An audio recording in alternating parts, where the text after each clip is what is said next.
Yeah! Coreware live! coreBLAST rising for Main Street, for the work, for the ones built to run free. Let it rise, let it run, under the flag, under the sun.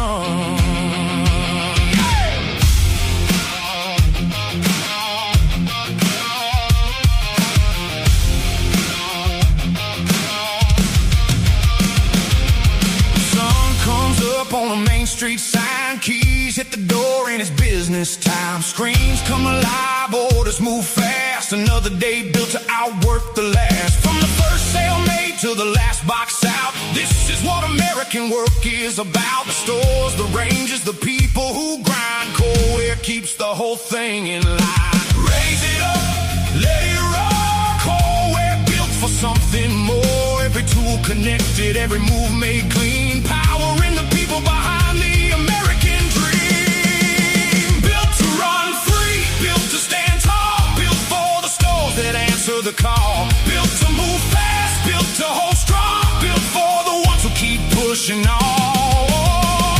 coreBLAST, let it rise. Coreware, let it ring. One platform moving everything.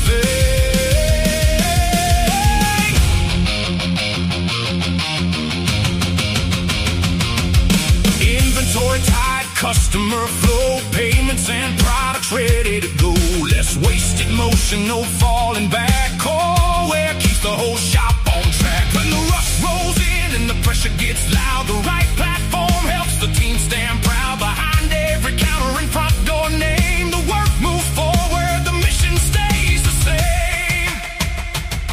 For the early mornings, for the late night counts, for the hard-earned wins when every minute counts, for the hometown stores built to last. That's why we show up for coreBLAST.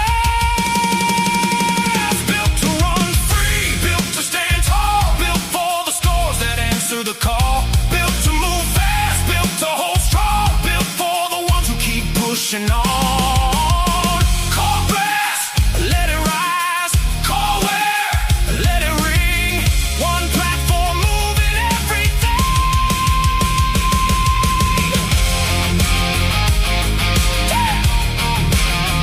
Coreware platform. coreBLAST live for Main Street, for the work, for the ones built to run free. One platform, one mission, keep America moving.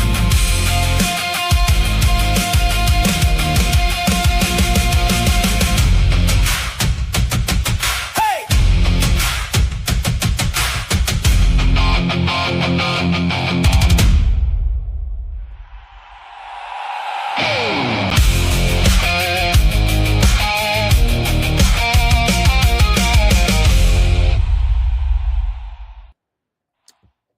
All right, guys. As we're going to be here in just a second, we're going to see what he was doing a little bit earlier. So 1 second. All right, hear that sizzle.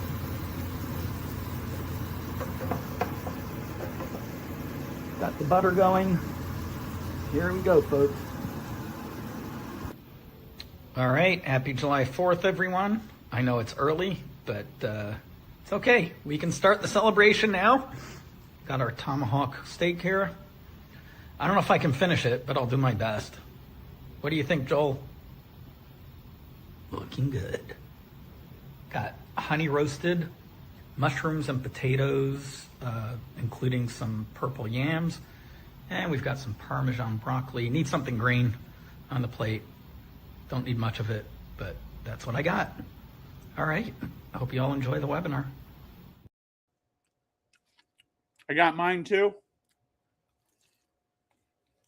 I'm going to bring some more people on so I can finish eating. Hey, okay. Hey, don't choke, Joel. Is Ezra here? Yeah, he's here. Where's he at? I don't know. He's not in a food coma? Oh, he is here. Barely. How was your steak? It was, I have to say, it was quite good, Joel. Okay. But it wiped me out.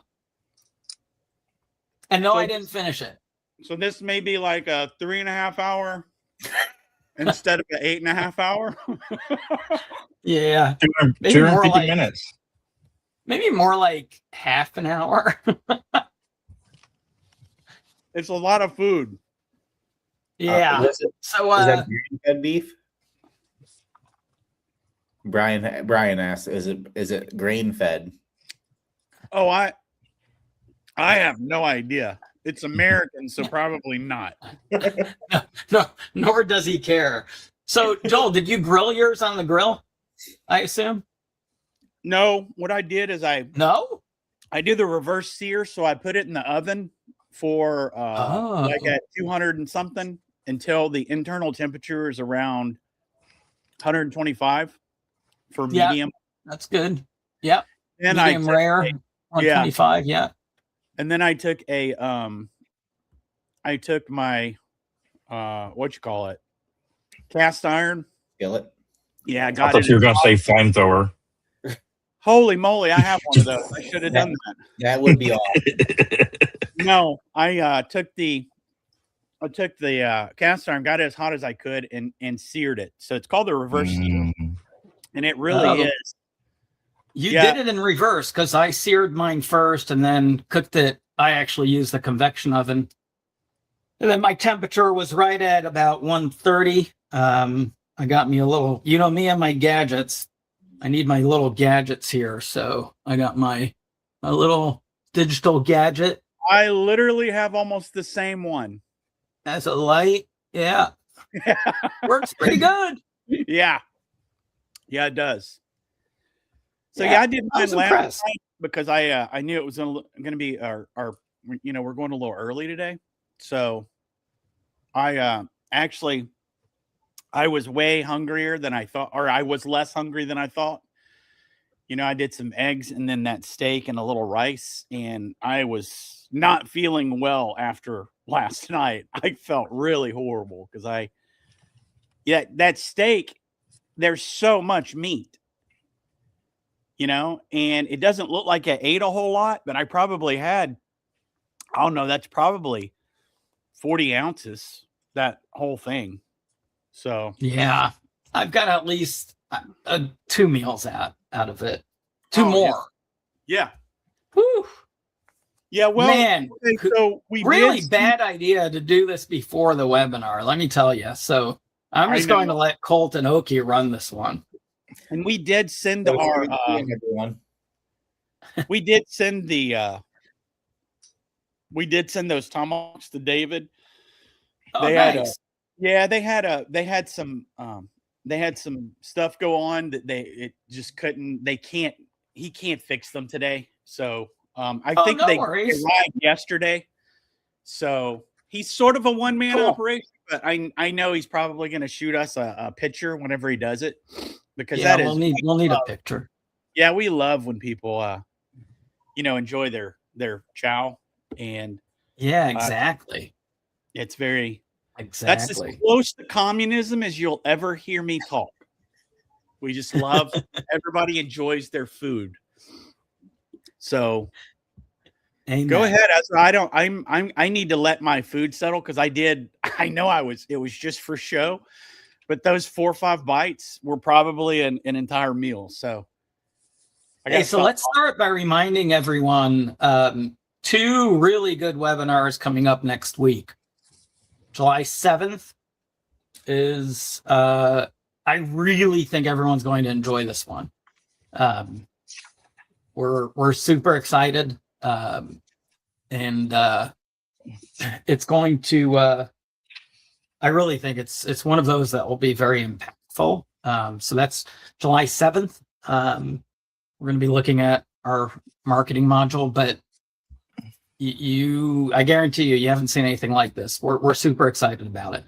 And then July 10th is our action target, right? Do I have the right dates? Yep. Yep. That's correct. Cool.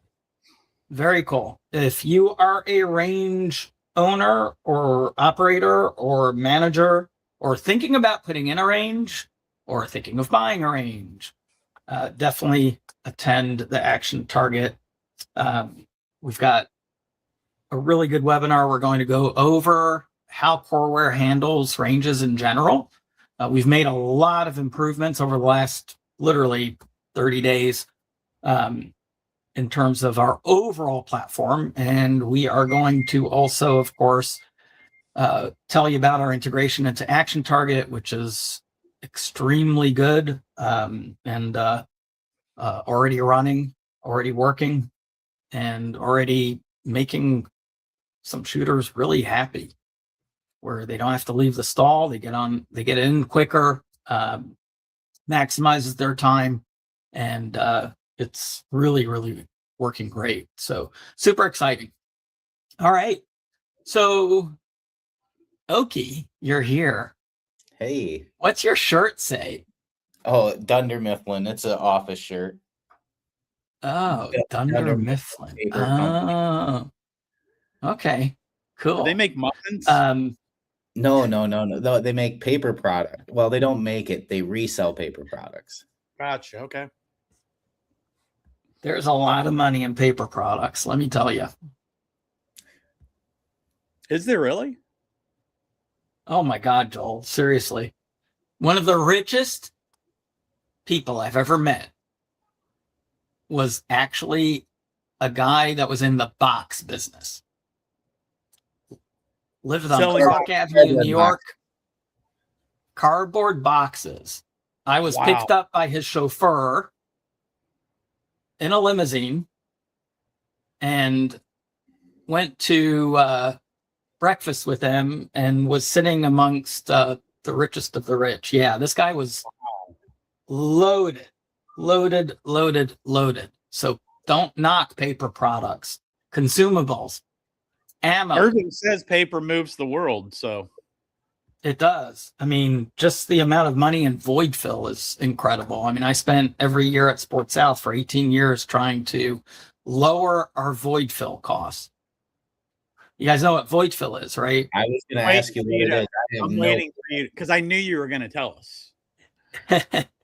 So void fill is the packaging material you use to fill the void in a box to make sure that your items don't move around. And there's different types of void fill, back to the days of the peanuts, right? Remember those days when you'd open a box and it was full of peanuts and it would go all over the place, and you don't really see those being used anymore. But some people still use those, but some people use paper. Some people use what's called foam in place, which is basically a liquid that turns into a foam. It expands in a plastic bag and fills the void. Oh, I can go into a whole webinar about void fill, guys, and bore you to death. Wow. Bore you to death. Yeah, at Sports South, that was every year I would spend a ton of time and a ton of money on void fill. But that's what happens when you're shipping 20,000 plus packages a day. Right. And Brian, I just got that message. That would be a copyright infringement. we do not want to start out this early being copyright infringed. So we can't play that song. Nope. Sorry. Hey, so would I got it. Oki's hat would be considered void fill, wouldn't it? I'm just joking. No, it's just a crime. That was good. I'm just joking, man. That is funny. That's awesome. So, in all seriousness, Josh, I don't think we have shown all of the changes that were made for the inbox, have we? Oh, I honestly not recently. Not recently. Let's let's at least pull that up and start with that, because I really encourage everyone to take a look at our inbox module. It's part of the service center, part of the our op center, and it allows you to tie any inbox and multiple inboxes to your service center. And we just want to show you a couple of highlights, because Sorry, the way guys. the rules are working now is, oh, did I put you on the spot? No, I can't figure out which tab I had I had it open on, so I'm trying to find it. Oh, no worries. Wait, you have more than one tab open? Sometimes. Colt, how many tabs do you have open right now? I need to get that thing, that add-on or whatever that shows them. I've only probably got about 15 right now, because I literally just closed a bunch out last night. Gotcha. So you good? You good? I'm sorry. Was I supposed to? No. I'm good.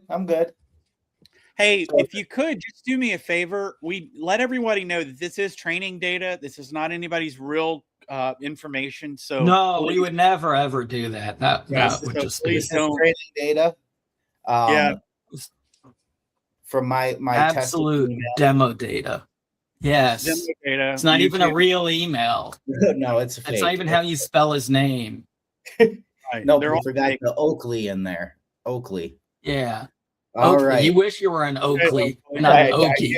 I do. You wouldn't be working for us. There you go. I don't think I'd Colt's be working cracked. at all. Hey. All right. So the personal inbox allows you guys, and I know we've talked about that in the past, to connect your Gmail inbox, your Microsoft inbox right into the Ops Center of Coreware. A few of the things that we have changed, as far as just user functionality, now over here on the left-hand side, you'll see there's just a nice little action bar that pops up for you instead of taking up half the email screen. But that's a minor thing. Some of the things that we have done now is, if you, let's say I have this Coreware request message over here on the right-hand side, you'll notice that a purple icon pops up by rules. Now, what this will allow you to do is it's going to automatically create a rule for you. And I haven't created any rules in my testing inbox yet. So you'll see here, when is from @Coreware that wants to mark red and apply the label Coreware. Now, you can go ahead and create that rule automatically. I'm going to do this. I'll probably delete it afterwards, but just to kind of show you, if I create the rule, it's going to pop up a rule creation and allow you to go ahead and modify that if you want. But you'll see here, from domain is coreware.com, and it wants me to apply the label of Coreware, which it's creating a new label for me. So what's great about this now, Ezra, is when I create this rule, it's going to actually go ahead and scan all my email here and find anything that matches that for me. So it has the intelligence. Nice. So now I can say, all right, let's go ahead. I can do just the one email, or I can review all 571 matches. And what that's going to do for me is it's going to group all of these emails in here. So you can see I have 252 that are coming from Josh Oakey unsubscribed with that email. Now, if you don't want these emails to be affected, I can just go ahead and dismiss that one. Okay, so now that batch is gone. Only 319 will be updated. But this is going to give you the opportunity to really help triage your inbox and label and organize it the way you want. So if I want to apply that, I'm just going to go ahead and apply to all 319. And you'll see up here on the right, it's going to work through that for me. You can also go on about your day, click over here, read some other emails, minimize this, and you'll see that it still just stays running for you. So pretty quick too. So now it went ahead and applied 319 tags and the rules. So you can see over here, it'll tell you which rule your email is using, and you can see the tag of Coreware. And also, if I just search my labels down here, it should have everything under my Coreware label. So that's that's a new feature there, the inbox rules and the triage on that side. So it's going to still work through that. Another nice little feature, thanks to Colt, is this find an email function. I can go ahead and say, all right, find any urgent emails from Ezra. And this should be able to go out here and search my inbox for me and populate any emails. So right there, it's going to go ahead and it finds me, we need immediate help, please. But it also shows me a few different emails there. So if you go ahead and it's still searching for more, but if you click on this email, it'll just open it on the inbox. And then also when it's done triaging it or searching it here, you'll have an option to have it automatically draft replies to those emails. So that's another little feature that was just added as far as the email inbox. So That's yeah, awesome. Yeah, that one's That's that awesome. one's really powerful. Yeah. Because I don't know why more email clients don't do that with the search, because like just doing a simple text search, I never find the right email. But so like being able to put in like even Google itself. yeah, and so like It's being able crazy to to me. say like, hey, like the other day I asked like, hey, find me emails related to this project, and find out when we started, and it gave me dates and had the exact emails and everything. So judging from the email threads and everything like that, it was between these dates. It's like, wow, that's awesome. And the other, that's really powerful.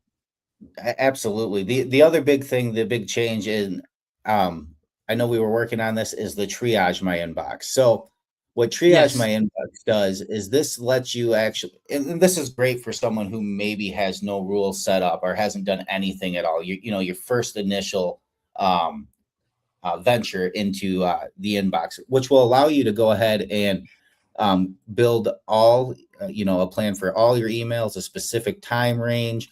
I'm just going to do like the last 7 days, and it's going to tell me there's 96 messages in the last 7 days. So if I go ahead and build plan here, it's going to do the same thing. It's going to do this in blocks of 5 for us and actually just build a complete plan for us, much like the rules inbox or the rules function. But this is going to allow you to get way more granular, get in and, well, hopefully. Just to show, go ahead and like close that out just to show people like that still will be running. You can run that in the background while you're looking through your emails. Yep. So you can go ahead and look through your emails, and it should stay running in the background here for you. So if we look and just go back over here. Yeah. So it's still analyze, and I'm going to have to check and see why that's not running. Well, there could be a reason. I think they're doing a hot fix at the moment, just as a heads up. So So what that's going to do though is it's going to open up, just like the rules side, a menu for you guys where you can go ahead and each individual email you can do a individual rule for, or it groups it by groups for yourself. So it can have one overall email, much like my Coreware one. Maybe it finds everything that has scheduling as the subject and wants to tag that as a calendar event. So that's as far as the inbox changes, that's it. I don't know if I showed the one of the things before you leave this. One of the things just to point out is now under the inboxes, we've got the priority inbox, which is really nice. Yep. So if you can mark any particular sender as a priority sender, and very quickly you can go right to what matters to you the most. So that's really, really powerful. The toolbar on the right also has I think we did show this last time, but the ability to view your calendar. And then you can set up a calendar, from any email. Can you actually create a calendar event, or how does that work? Do you just go to calendar directly? Yeah, actually, so same type of thing. You highlight the email on the left, and you'll notice on the right the little icon will appear. So if you click on one of these emails, let me try this survey one here. On the right hand side, you'll see the calendar icon. You can go ahead and click that, and then you can just go ahead and hit Google Meeting, and it's going to go ahead and populate that information for you based off of the email. And then you can add from this email to pull the guests in. So it can be directly from the email. You can manually create it. You also can, let me go back in there. You also can, approve or decline, just like you can on Google. I don't know if I have any pending ones. Let me see here.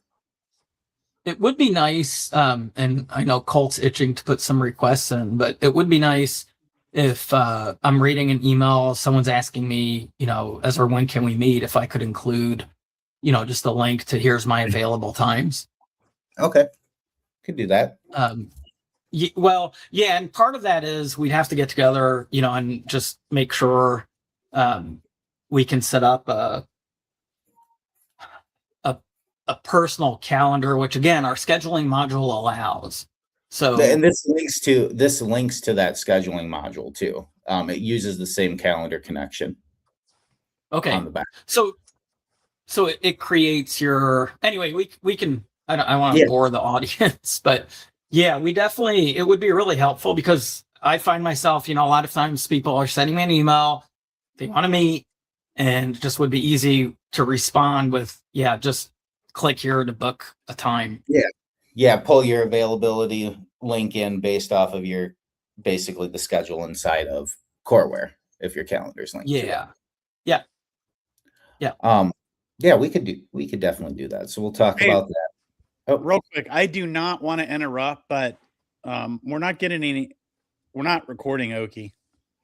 So Oki, if you could just reload, your signal's really horrible, but then I started getting notifications that we're not getting any of your recording in the feed. What? Yeah, if you could just reload. There we go. And when he comes back, hopefully we're all good. Oh, that's You weird. should have just approached that. Like, if you could just leave. I thought you were just kidding around. That's why I don't like joking a lot, because then people really think I'm joking. That's why I tell people, I guess I need to change it. Usually I tell people, I know I play around a lot, but if I ever say I'm serious or duck, just do it. You good, Oki? Okay, so you're gonna throw your screen back up? Yeah, throw your screen back up. Yeah, your signal's a whole lot better now. Yeah, you were like all over the place. I was watching old kung fu movies where your audio was not synced up with your mouth. I think it's the same thing. All right. Okay. Sorry, everyone. I'm just trying to make this. Trying to make the replay okay as well. Hopefully, there you go. Well, is it working now? No, Yeah, you should be good. If not, I'm just going to let it go. Just keep going. Okay. The other thing I was going to show is what we're calling our Corey brief. I don't know if I've shown that before or not. I don't think so. Maybe. This is actually really nice for anyone using the service module, which all of you should be using the service module. If you're not using the service module yet, it's a perfect module to start using immediately because, again, no risk, no interference with anything. You can use it if you don't want to use it for work orders yet. Use it for your customer service. I'm having internet. Hey, so Linda, you're breaking up a little. Yeah. Hey, Linda, you can find that in the ops center on the left. You'll see. You should have your little email icon down there. Correct, Ezra? Linda said, "I'm sorry." Yeah. Let me share my screen. No problem. Let me share my screen and make sure Yeah, that I think we did this in one, and I was like, "Hey, can you show us exactly how to get there?" And I didn't that's a want to. really good question. Yeah. Let me share my screen. All right. All right. So if you, so the first step, you can see my screen, right, everyone? Yep. All right. So if you click the inbox at the top right, is your inbox. And definitely in general, you want to look at the Op Center, and there are two ways to open it. You can click on Op Center, or you can click on this arrow, which basically opens it up as a full screen. And that's what I usually do. So I usually like going through and opening it up separately. I heard a weird noise. I'm still, It was okay. you guys still hear me, right? Yep. Okay.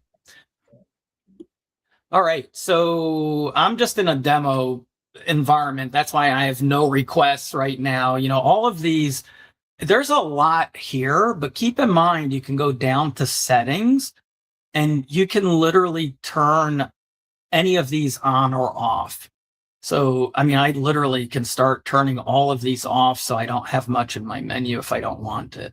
So that's a good little tip there. And let's see.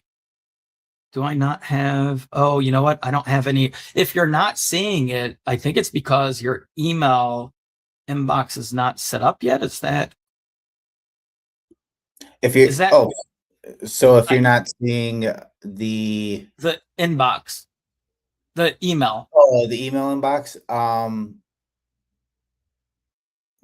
Well, you should see it. You should see it there. There should be a little email envelope with a plus icon. If you're not, is this a testing system? Yeah, but Linda's not seeing it either. We were going to show her where it's at, but she's apparently not seeing it either. Yeah, I'm gonna remove mine in my. That's weird.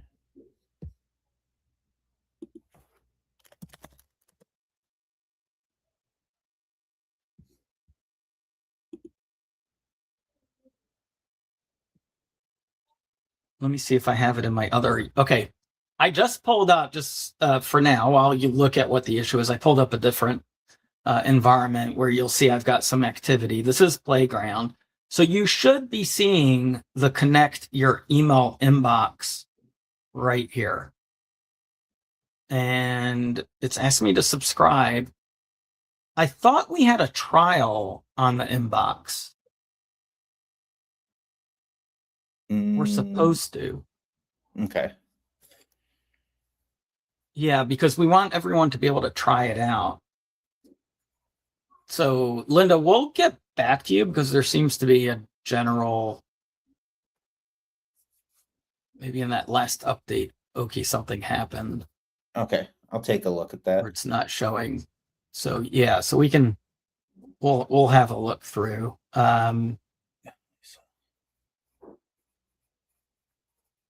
Yeah, that's kind of strange. Okay, do you want to share your screen again and just try to show what you were showing earlier, just see if that got cleared up?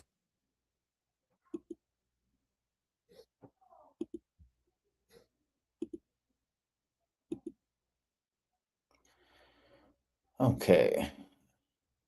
As soon as I start sharing anything, man. All right. Yeah, as soon as you start sharing, your signal like is screwed up. Oh, are you out camping for the 4th? I'm actually at the office, so it's really weird. I was trying to give you an excuse. Oh man. Okay, so it's all right. It is moving. So I wanted to show you guys under the under service, maybe.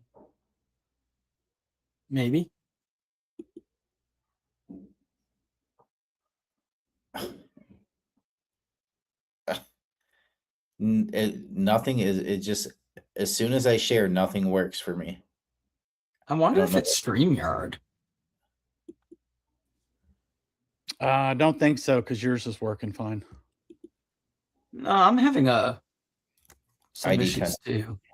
Oh, well, Oki's Well, having here, some. I'll share mine again, and let's see if we can. So go to service.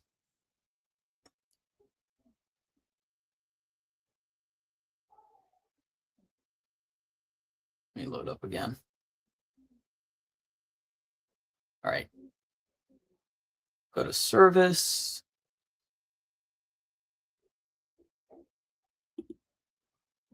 And where do you want me to go, Oki? Oh, I wanted you to go to analytics, but you don't have any requests. I don't think. Maybe you do. Oh, no, I think I do. Well, we have Yeah. 6 open. Yeah. Oh, but you don't have the Corey brief button because you don't have it turned on. Okay, where do I turn it on? That's under settings. So Okay, let's do this so everyone sees. Don't do the Oki. Hey, wait a minute. Should I hold on? I don't think this will work, but where do I turn on? Oh, I know this is not going to work because it's one of the new ones, and I don't think we've updated service brief. I'm just curious if it even. Let's see what Corey thinks. Ezra would not be someone you would want to test pilot a brand new plane design. Go to service, click configuration. Okay, settings. Look for the option. There you go. All right. Did it really work? Settings. Kind of. It's giving a good guess. So it's using some good logic. Hit general settings on the left there. The settings. Now, if you can just type in AI if you want right there in search, or you can scroll down. I'm just scrolling. Look at this. Look at all these options. Oh, and all those are collapsible too, so they won't be open all the time. But there should be one called AI features. Yep. Yeah, I see AI features, and there's my Corey brief. Why should this be on by default? You want the analytics brief. The Corey brief is for I don't know why I don't Corey brief is for developers. Okay. Yeah. Okay. We don't need why that one. I have it on by default is just because it's AI and it uses credits. So I had it. All right. Well, I have it turned on. Yep. So all the way at the bottom there should be save or update. Wow. We should have a save button at the top. Yeah. It's a lot of scrolling work for me. Save button at top. Settings. All right. So now if we go back into analytics, you should have your Corey brief button there. And what this is going to do, and as how it works is based off of what you have in the drop-down box for request types and the amount of days. So you can have it just look at all request types, the last 30 days, the last, year, whatever. All right. What it should do is it should look at your analytics and give you, hey, this is what you guys suck at. This is what you're doing great. And here are your action items. So this is going to run in the background. And then it should just pop up here in a second or tell you it's done. Yeah, I don't have that much data in here. So it probably won't be a very good brief, but let's see what it comes up with. So while it's doing the brief, I can just do whatever I need to do. There we go. Oops. Oh, shoot. I clicked. I was trying to close things up. How do I pull it back up? It just popped up again. And okay. So I did not make that run in the background. There we go. All right. Cool. So I've got 6 open, 3 created. Overall, the service operation for the past 30 days needs attention. Ticket volumes are low, but trending upward. 50% tickets created versus prior. While the backlog is growing because no tickets have been closed. 3 open, 0 closed. Hunter, I don't know what you're doing, but apparently you're not responding to tickets. Most open tickets have an average age of over 14 days. Man, what is with Hunter? Oh my gosh. Indicating emerging issues with resolution speed. Staffing appears concentrated on a single agent with a risk of overload. No SLA, CSAT, or escalation issues have arisen, but the absence of these metrics signal limited feedback and tracking. So this is pretty cool because it literally gives you, and again, once you start using the service module, I would give it 30 days and then run this briefing. You may end up with some insight that helps you manage your customer service better. We're using it, right? Yep. Josh? So it's going to give you, not only that, as you have more data in there, it'll show you which cases are in the backlog, which techs are technicians they're under. You can actually open that in view. So yeah, if you scroll down. Ooh, farther, I love the peak load. Yep. So you'll have have the day and That's time. Cool. And then it'll give you like a detailed analysis. It'll get deeper down, show you what needs attention. Wow. And then, right there, cases requiring attention. Hunter Ross, if you click that drop down by him, it should show you each case. Nice. Josh is slacking too. Wow. And then, of course, this is not real data. And they're not even real names. Hunter, right?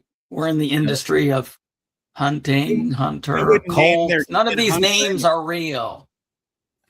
And then it'll give you recommended actions too. I mean, how generic of a name could you get?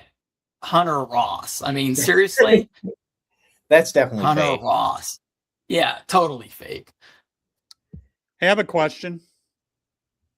This is cool.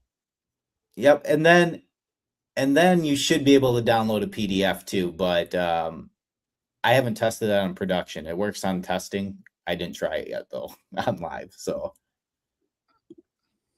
All right. That sounds like a challenge. It is. Hit it. Let's see what happens. Dun, dun, dun. Hey, can you guys hear me? No. What was that noise? Oh my gosh. No, I've literally been talking for the past 3 minutes. I think my Max microphone's not working unless you guys have been ignoring me. So for real, have you not heard me? No, we haven't. No, we have not heard you. Not at all. I do have a question. When you do one of these, like you just had do the Corey briefing. Mm-hmm. Yeah. Is this collecting, like, let's say I do this every 2 weeks, or let's say I do it and then Bob comes up to the counter. I got to close this thing out. Is this thing being archived somewhere? Where would I find it? If I closed it out and then wanted to come back in and look over past briefings. Okay. Well, so I don't know if you'd want to look at a past briefing necessarily. Well, you'll want to look at a past briefing unless you do the whole thing in one sitting.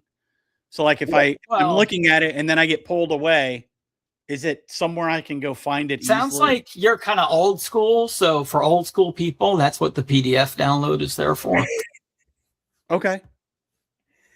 But basically, it's nothing. I'm not knocking old school.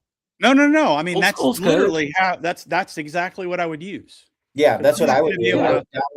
By the way, here's the PDF. Look how beautiful this is. Nice. It's missing margins, but that's okay. And I've been trying to work on that. I do not know why I cannot get margins to work right. Oh, you're just not asking nicely enough. I'm sure it's not nice. No, this looks good. In general, it may be worth it to also have a way to look back at the briefings. But I don't know. So if I run a briefing, is it only going to be visible to me, or will other people in the company?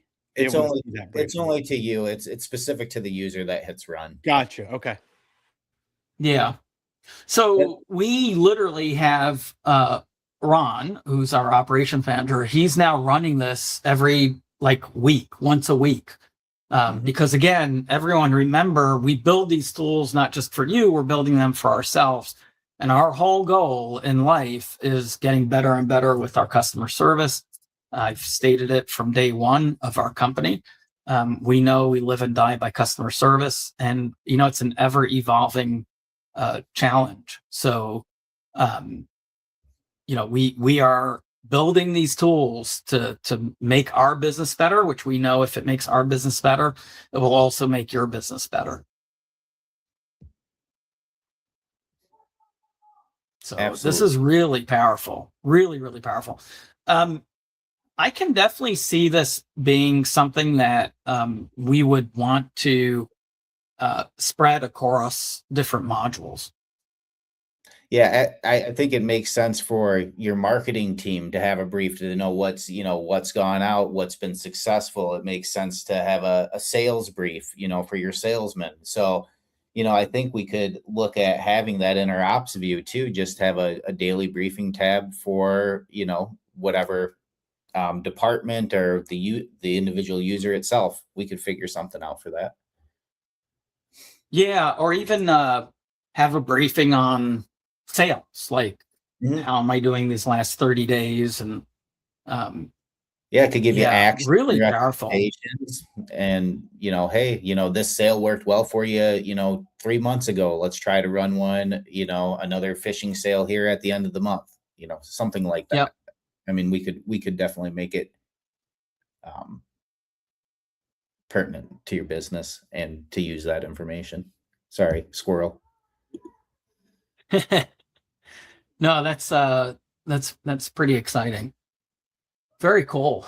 And then on the shared inbox, not the personal inbox, right? There's two ways to set up an inbox. So if you have a general sales at ABC Guns, or if you've got a support at ABC Guns, you can have all of those come in as into the service module.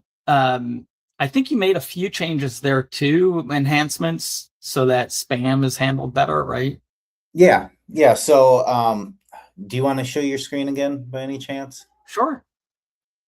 Oh, actually, you probably don't have one set. You don't have one set up. Hold on. Let me see if I can. Maybe we do. Yeah. So back under. Scroll back. Where? Back under settings and then the general settings. I think it's up just a little higher. Yep. General settings. Yeah. Scroll down a little bit. Sorry, my mouse. And then is not settings there. Yeah. I'm gonna redo this so it's less confusing or less but all the way at the bottom. Yeah. Setting. Yeah, we have too many. We need to divide these into separate. Yeah. Okay, so this is where I add the channel. Yeah.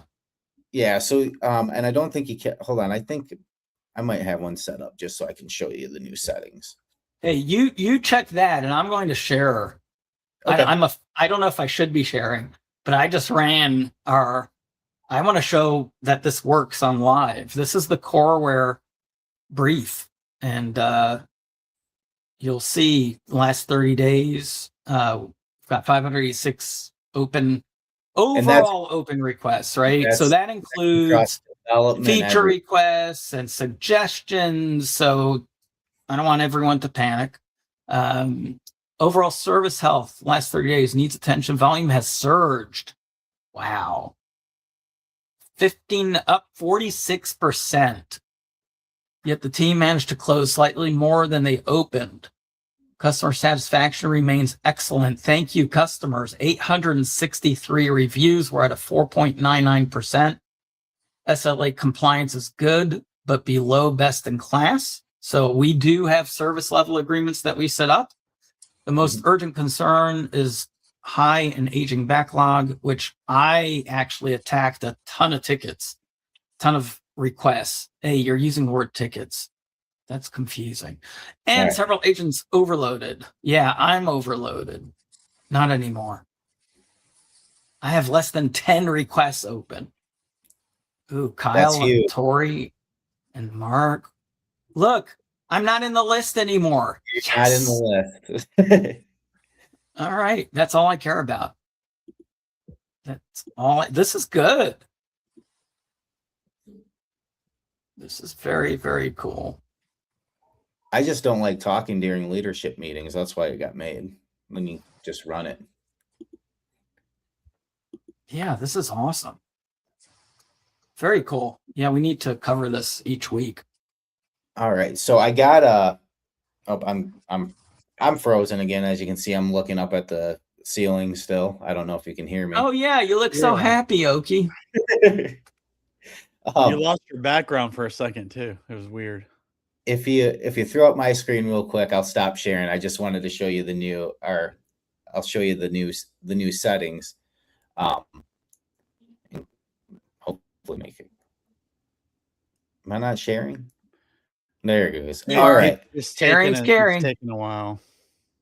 So one thing we added, as Ezra was pointing out, is there's there's individual inboxes and then there's shared inboxes, which, you know, you could use for something like your sales team. So anytime an email hits your sales inbox, it automatically creates a request that you have mapped to it. So I can say, all right, anytime someone emails my support demo email, I want it to hit a general request, and I want it to use the new status and the default priority. Well, what happens is, you know, you get a bunch of spam emails and stuff, and now it's creating a ton of requests in your system. What we've done is we've made a new inbox called the Triage inbox. So if you turn this on, you actually can have a request type and a status and a new inbox on the sidebar. So what this does is inside your Op Center here, you just switch over to that. Maybe every time I go to try to switch, it basically inside the App Center, there is, I can show it here. Share this tab. All right. It'll make a new unknown senders box or whatever you call it. And from here, you'll simply just see anything that goes to that email will hit this triage inbox first, and you'll be able to either approve or deny it. So like this limited time offer here up at the top, I can go ahead and promote this and it'll put it right in as a normal request, or I can mark it as spam. So it just gives you the option to go ahead and triage all that before you're creating contacts and having it flow into your normal workflows. So yeah, that's perfect, especially for a sales inbox, because sales usually gets all of the different spam. So absolutely. This way it doesn't create requests. So that's huge. If you decide to promote it too, it's going to go ahead and let you pick, okay, it knows that my main request type is general support, since I already did that. Then you promote that, and then it uses your regular routing rules and goes through the normal chain. Mark as spam, it's just going to go ahead and add this sender to the block sender list and close out the request for you. So pretty straightforward. You're not going to really do much with that besides review it and either hit promote or mark as spam going forward.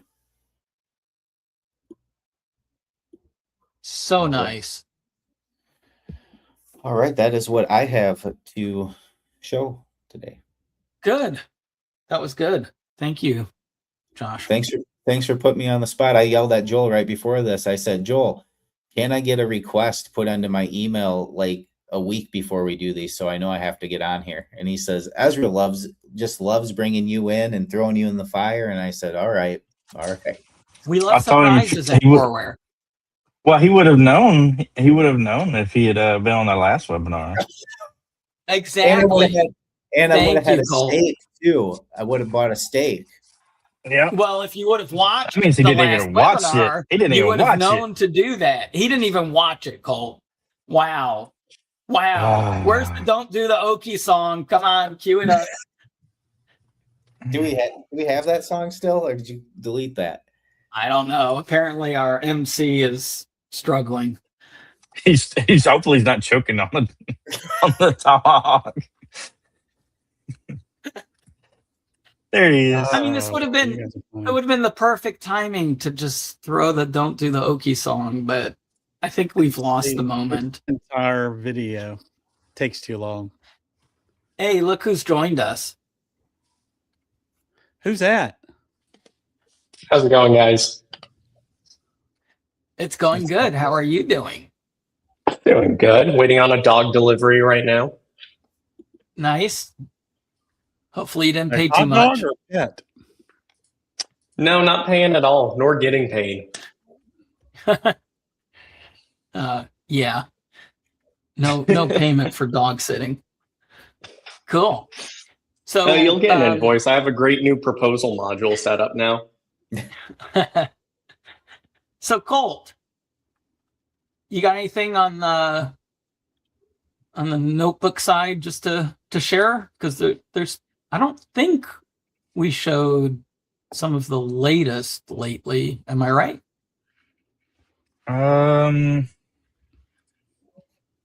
Not that I can think of. We have the export functionality. I don't know if that actually ever got live though. Let me pull it up real quick and find out. So while Colt pulls it up, again, there's a lot of hidden treasures in the Coreware platform. If you need a place to keep notes, but more importantly, if you need a place to share notes, right? If you have, let's say you've got some standard operating procedures that you need to share with your employees, or maybe you've got instructions, right, on how they should, I don't know, each day, here's the closing procedure, here's everything that needs to be done to close up the store, right? Which may include just general, cleanup, general organization. Let me add my screen. So the best way to handle those is really being able to just use a notebook, right? And that's this icon right here at the top left, the middle icon. And again, just play with it. If it's useful, great. If it's not, that's okay too. There's some unique things here that make it really nice to use because you can share your notebooks across your team and you can decide which ones are specific for which team members. And when you're creating notes, they literally, you can have all kinds of different types of notes. So if you've used Notion or Evernote before, very similar capabilities, and you can have multiple within a collection. You can have collections of notebooks, and then within each notebook, you can have multiple pages. I can add pages, right? I can just click add page, put a title, right? So just release. Oops. Wow, if only I could spell. And I can hit the slash, and that shows me all of the different types of elements, right, that I can put into my notes. Here's one of the latest ones that I thought Colt would remember. We've got a little spreadsheet capability here. Oh, yeah. Yeah. Oops. I don't know if I clicked that or... What is with my... Oh, yeah, you just got it backwards. Yeah, go ahead.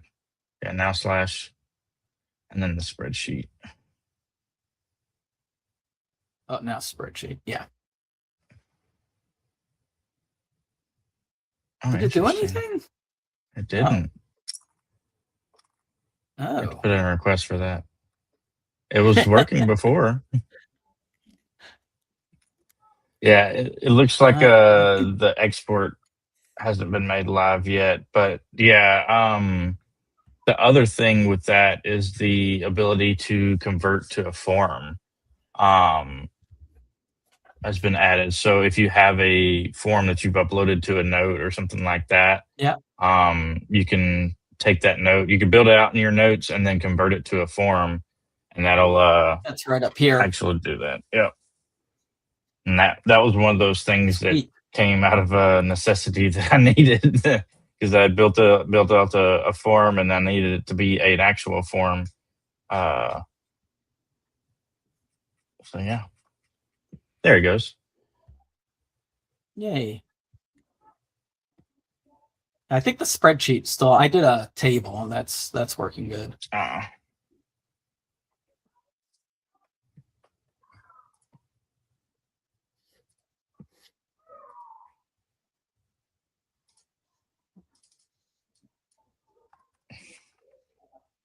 I'll make it realistic. If this is Are you in Playground? American Indian, I'm going to be really upset. No.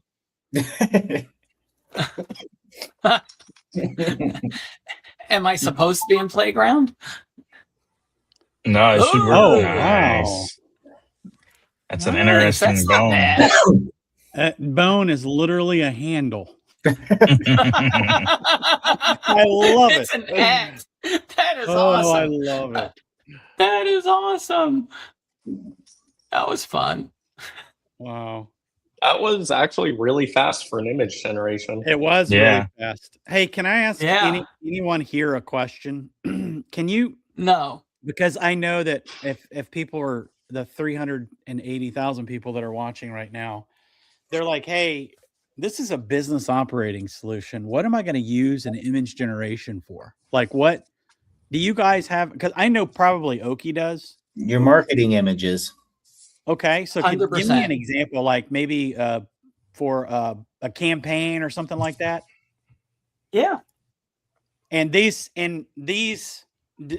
obviously Corey has access to all your branding material, your branding guidelines and your colors and your logos and whatnot. So is it, you can talk to it in a way to say, hey, I want you to craft a banner image for this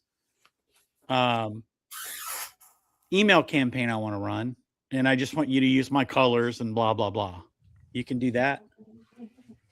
In theory, I don't know if I've ever tried to use the branding. That's a good question. So we should probably get an answer to that, because I'm not sure if Corey image generation is aware of our branding. Gotcha. So use our brand colors and create a 4th of July banner. Oh, perfect. Create a 4th of July ammo banner, advertising all ammo at 5% off. Oh, and we need a link to that because I'm going to go buy all your ammo. Cool. I've got tons to sell you. I need some ammo too. I still haven't bought it.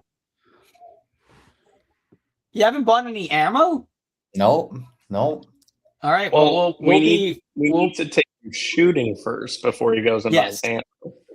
Yeah, which we're doing. August 1st and 2nd, Coreware is going to be in Des Moines, Iowa. Just so everyone knows. Hope to see you there. We are going to the Goals, which is the Guns of America goal. What's the L for? Leadership Conference. Leadership Summit. Leadership Conference. Summit. Cool. We are all leaders. ARs of Juki. What? I was going to say, what's ARs of Juki? I don't know, but it sounds pretty freaking cool. And the 4-seaters are Sung Puros. Wow. 44 AM Adnav. It sounds like a naval weapon. You asked Corey to be creative there, so he's just being making up his own language. Yeah, but I was going to say I didn't ask it to put a banner in Latin. I think it was ARs of July, and it put the L where the J is. It's Pig Latin. Adne. I don't know where the Y is there. Why is Y? I. Image refinement. High. All right. It's still eye-catching. Keyword in English. Proper grammar and make it sound catchy. I don't know. I'm glutton for punishment. You know, I do like our new rendering image graphics. It looks kind of cool. Yeah, Although we need. Oh my God! What the hell? That looks like a video game. Yep. It does. It look like a does. video game, It really, I guess it AI didn't really use the struggles with context. text. for a 3-year-old. Hey, Well, so down below where you can put your prompt, you can also Yeah. add images. So you could add Yep. images, so I'm assuming that you could. as a sample. You already have something you could. Oh, okay. So Oh, yeah. that's the change. Enhance, refine, reimagine, Transform. and custom. That's perfect. Interesting. So let me ask you this. Oh. Let's say, and again, maybe I'm a glutton for punishment as well, but let's say I talked to Corey and I said, hey, my sales, or it tells me like, hey, your sales look really good last week. You may want to look at ammo this week. Mm-hmm. Could I say, hey, Corey, since you're telling me this, can you give me a prompt for an image to create for an email campaign promoting ammo? Can I just do it right there when I'm talking to him about all the other stuff, or do I need to go somewhere else? Oh, that's a good Like question. Discord? I don't know. He's an assistant. Let's- He's an assistant everywhere, right? Or Yeah, well, let's does try Corey it. have Can different you give personalities? me a prompt? Go ahead. You dictate to me because you're good at Can you this. give me a prompt on how to use this as a? No, I thought I'm you were going to sorry. give me a prompt for the image generation. Isn't that what you're asking? No, you want Corey to give you the prompt for the image. Mm-hmm. So, Yeah. but it's going to be based upon what you're currently doing. So does it know? It knows you just did a tomahawk steak. So can you just take it from there? No, So it doesn't. No. Okay. Okay. Use as a July banner advertising. Let's just, no, it doesn't like that at all. I don't think it liked that one at all. Okay, we'll have to, definitely we need to see if we can perfect things even more, as we're constantly doing. So again, just play with it, try it. Some things will work great. Some things will fail completely. That's the beauty of the new world here. It's all a lot of experimentation. The AI models, they change over time and not always for the better. And that's why I keep jumping between Grok and Gemini and ChatGPT. Someone will release an update and it has all these great new features, but then some basic stuff just gets blown up. So, we constantly switch models as we keep perfecting things. And, sometimes it works and sometimes it doesn't. Let me see if my latest take me to products. I mean, I know I could have just clicked it, but well, at least that worked. So it's navigating better. Nice. I never seen take that me before. to promotions. Yeah, there's a few things I'm still perfecting on this one as well. But let's see. Come on. Take me to promotions. Oh, there we go. Try to take me to your leader. How do price tiers work?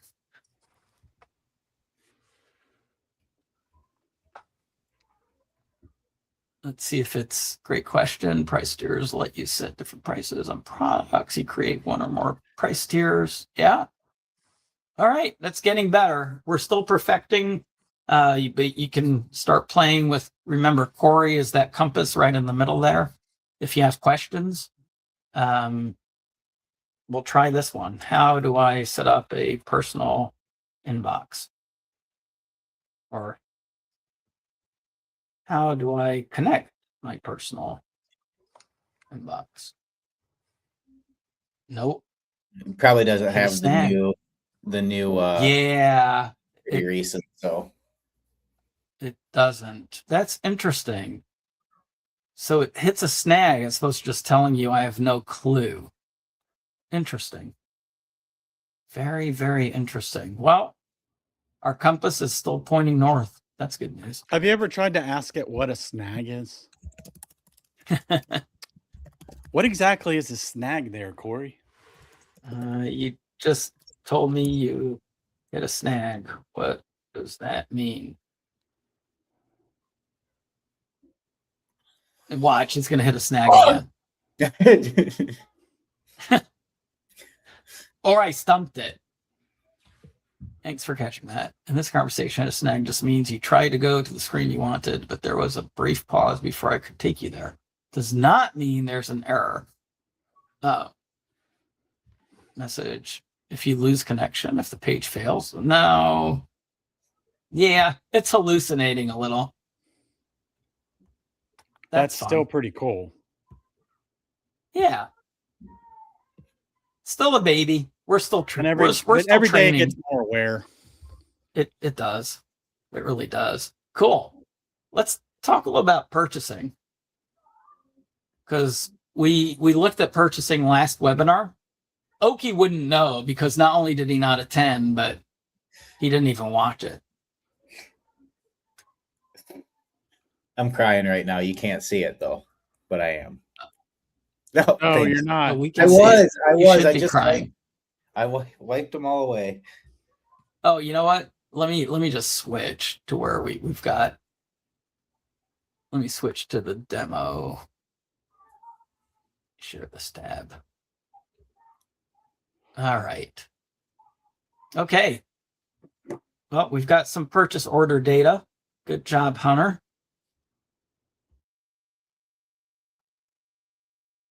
Let's go to the purchasing assistant. So, Oki, have you seen this lately? Oh, I saw that. I was here for this last week, this part. Oh, okay. I forgive you. But we changed it quite a bit based on...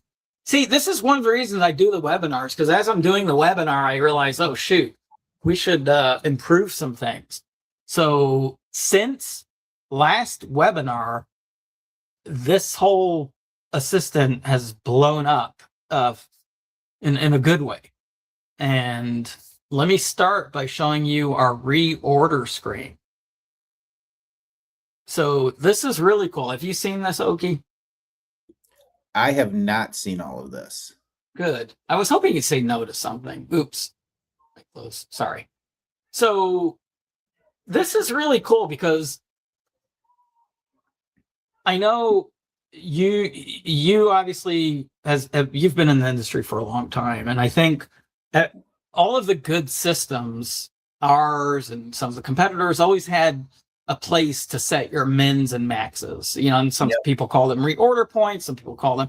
But what was always the biggest challenge is identifying what to set those to, right? Yeah, looking at the history, figuring out how often you order it, how fast it sells to have a good reorder point, because you know a lot of systems you're manually doing it, or it's not generating legit numbers because it doesn't really know what inventory turn is at the end of the day. So yeah, and some people, they feel like I can't do this, so I'm going to turn my data over to a third party. Bad idea. But they're going to set your minimums for you. They're so generous. What's that, Joel?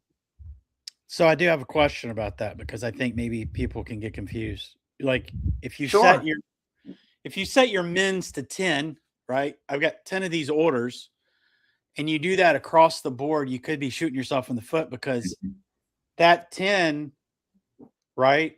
It could take, based upon your past sales, that 10 take a month to sell for one product, but it could take 5 hours to sell for another product. So the way we're building this is it's got the knowledge to be able to say, hey, you need to set your mins way higher, because obviously it may sound Yep. like a lot, but they sell so fast Yep. that 25 is not a lot. I just wanted to make that clear to everybody, because if you're like me and you're like, oh, I'll just set all my mins at this, you need to look at the time it takes to sell those products, and we're building that logic into Coreware.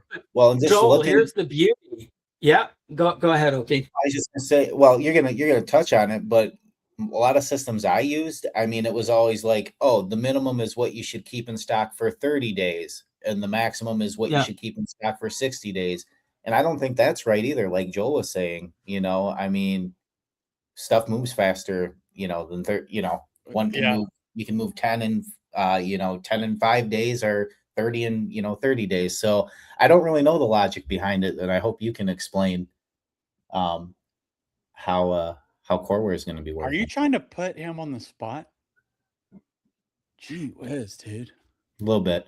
So this is really cool, because Corey, is immediately identifying that 2 items need a review. One's missing mins and maxes, or what we call reorder and replenish point, and one is too low. So look at the one that's too low here, right? It's too low because we sold 11 of these in the last 30 days, and that's an average of 0.22 units a day. So it's predicting that I really need to order more. And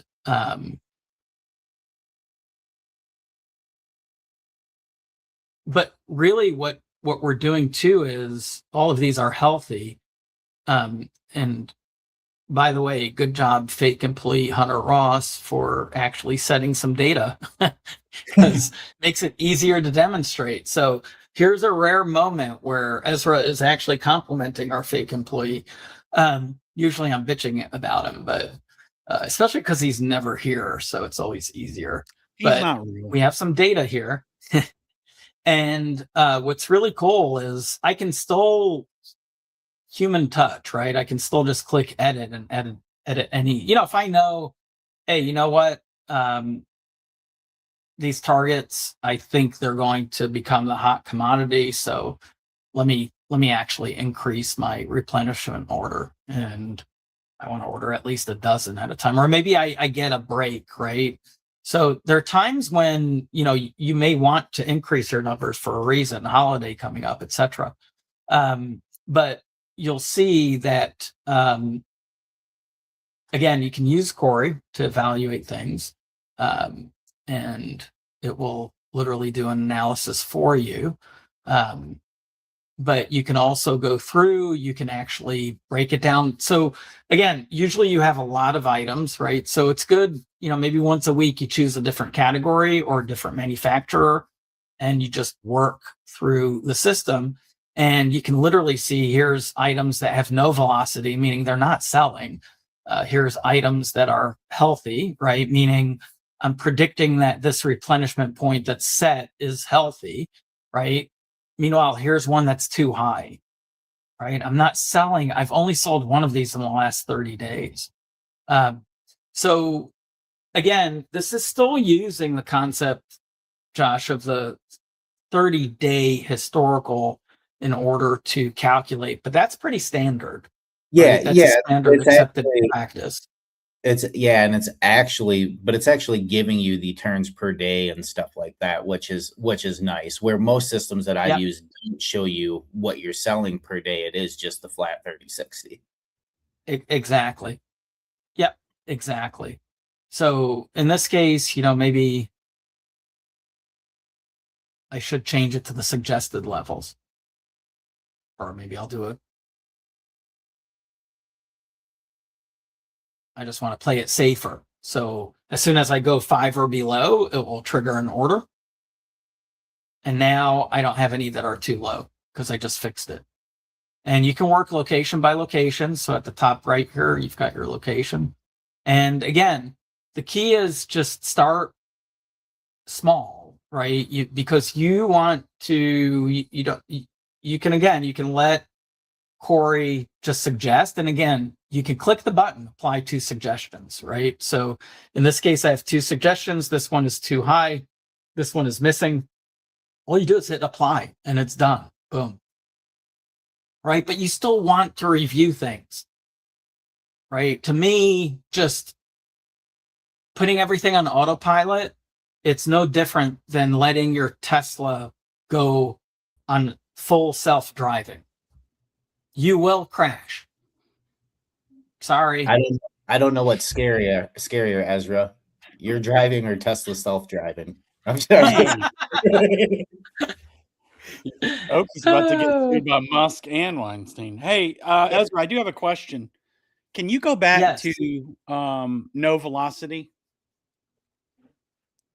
To no velocity. Yeah, the product with no velocity. Now, can you there have should be some matches there? I don't know why there's no matches. Can I do what? Can you okay, so go to too high then where there's some product. I just want to see. Well, I just fixed it. Oh, so there's nothing. I just fixed it. There's nothing anyway. There's nothing, but I can unfix it. I mean, I can go back to healthy, and I can here. I'll just edit it and do 2 and 2. That should trigger it back to So now now one's too low, so I click too low. Okay, so let's just say I was thinking of no velocity or something that's too that's I don't know. Something you're trying to move. So right here, you can talk to Corey, correct? And it knows that we're talking about that particular product? No, actually. Okay. No, not on this. Not on the reorder level. That's a good question. Not on the reorder level. You can go to chat. And at this point, the chat knows. Oh, okay, so you can still talk to it about specific categories, like, hey, too low, no velocity. So yeah, you set your reorder points however which way you want. Then on a daily basis, you should go into the purchasing assistant and see what's going on. Like I've got a critical stock alert. So this says, show me items that are. Hold on, I'll scroll up. I'll let it analyze and then scroll back up because this is a good thing to look at. This is actually really powerful. So, hello, I'm Corey, your AI procurement, which it should say purchasing assistant.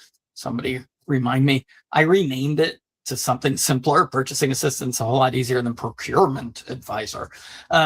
Select a location above, then use quick actions, right? So what I asked for, I hit the button, but it basically was show me items with less than 3 days of stock remaining based on my sales velocity.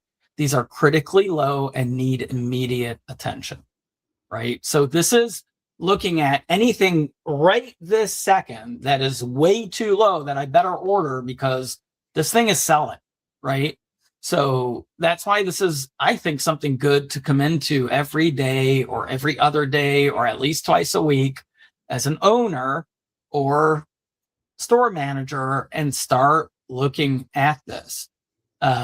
So basically this is going to show the results for anything that's critically low and it identified this Glock, right? Because there's none on hand. There's 6 on order, sold in the last 30 days, 7. And days of stock left is 0. Primary supplier Sport South, right? This is the only item identified as critically low per your 3-day threshold. I'll add this item to your order cart with an urgent reorder recommendation. So, and again, you don't have to act on this. If you know, hey, wait a minute, we've got some already coming.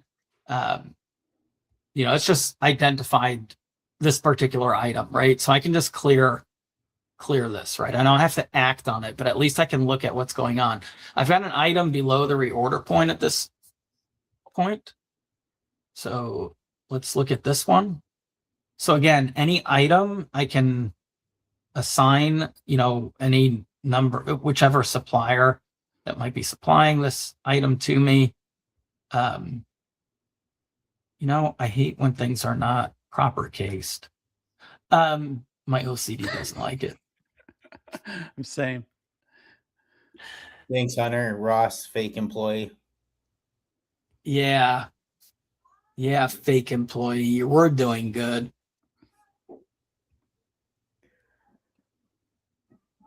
And then once I say, okay, this is the vendor I'm going to get this from. Let's say I'm getting it from Rooftop 8, Supplier 8. These are not very good supplier names. Shouldn't our sales demo have more suppliers, guys? And I'll go ahead and I can actually create the PO right up here, right? So if you have 5 items, right, that this chat provides you information on, you can order all 5 of them. It'll break it up into multiple purchase orders, right? So I'll just go, in this case, it's creating 1 purchase order, right? And I can go into purchasing, and you do have the option. I'll talk about this in a second. But I can go to my open purchase orders, and you'll see the last one is to that rooftop defense. So it's the one we just created. Can you guys believe it's July already? Crazy. It just goes so fast. So fast. So fast. Feels like we were just so at fast. SHOT, and now we're almost back at SHOT Show. Yeah. So one of the nice things you can do, and you know what? Someone, in all seriousness, I think I need someone to write a request for me because I didn't see it here. Yeah. We need to add the auto ordering toggle to this screen. But let me just go to my product screen just to show you the other place where you can set your mins and maxes, right? So we'll just go, this is a good example, the targets, right? I always know that I'm a range, and if I run out of targets, I know that I need them. Oh, wait a minute. What screen are you sharing? I was going to say, why I totally jumped to a different screen. I don't even know when I did that. Let me go back real quick. Let me share my screen. What I pulled up, I thought everyone was seeing what I pulled up. I just pulled up the reorder level screen, but this is where I was saying we should add the toggle for the auto ordering. It's right now in the product itself. So if I know, let's go to, I don't know, let's say the CCI Blazer ammo. Let's say I'm a range and I know I always need this ammo in stock. So what I can do is I can go to my cost and pricing, and over here where my low stock and order quantity is, right, my reorder and replenishment points, we probably need to make sure that our terminology is consistent. So someone make a note of that. You can put it all in one request, but I can turn this on for auto ordering, right? So, and I can say, hey, I'm going to actually make low stock. So it's 4, automatic, and my reorder point is 12. It'll automatically put that on a PO for you then, that specific item. Yes. Once it And it will send the PO out via email. And then as soon as the Armory integration, which I know a few people ran into a couple issues, it's not quite turned on yet. It will be. But it will actually transmit the order to the supplier of your choice. So that's all coming. But yes, we should put this toggle in the reorder screen as well. So I know Mr. Request Happy is probably already typing this for me. I saw him writing it all down. So the nice thing here is in my purchasing assistant. So I could have just gone here, by the way. You can add an item directly from this screen, which is nice too. So we'll add the toggle also in the reorder level. This way you have multiple places, right? At the end of the day. So you'll see that I've got my CCI Blazer here. Health is healthy, and this will analyze the inventory, I think, on a daily basis, and will create the PO for you. So that's pretty cool. What might be good is also to add an option to run the auto ordering manually. That way, if you want to run it in the middle of the day. Oh, I know. Okay, this didn't trigger because there's 20 on hand. I didn't have to go there. Let me go into here. And let's say I actually want to keep 40 and I'll order.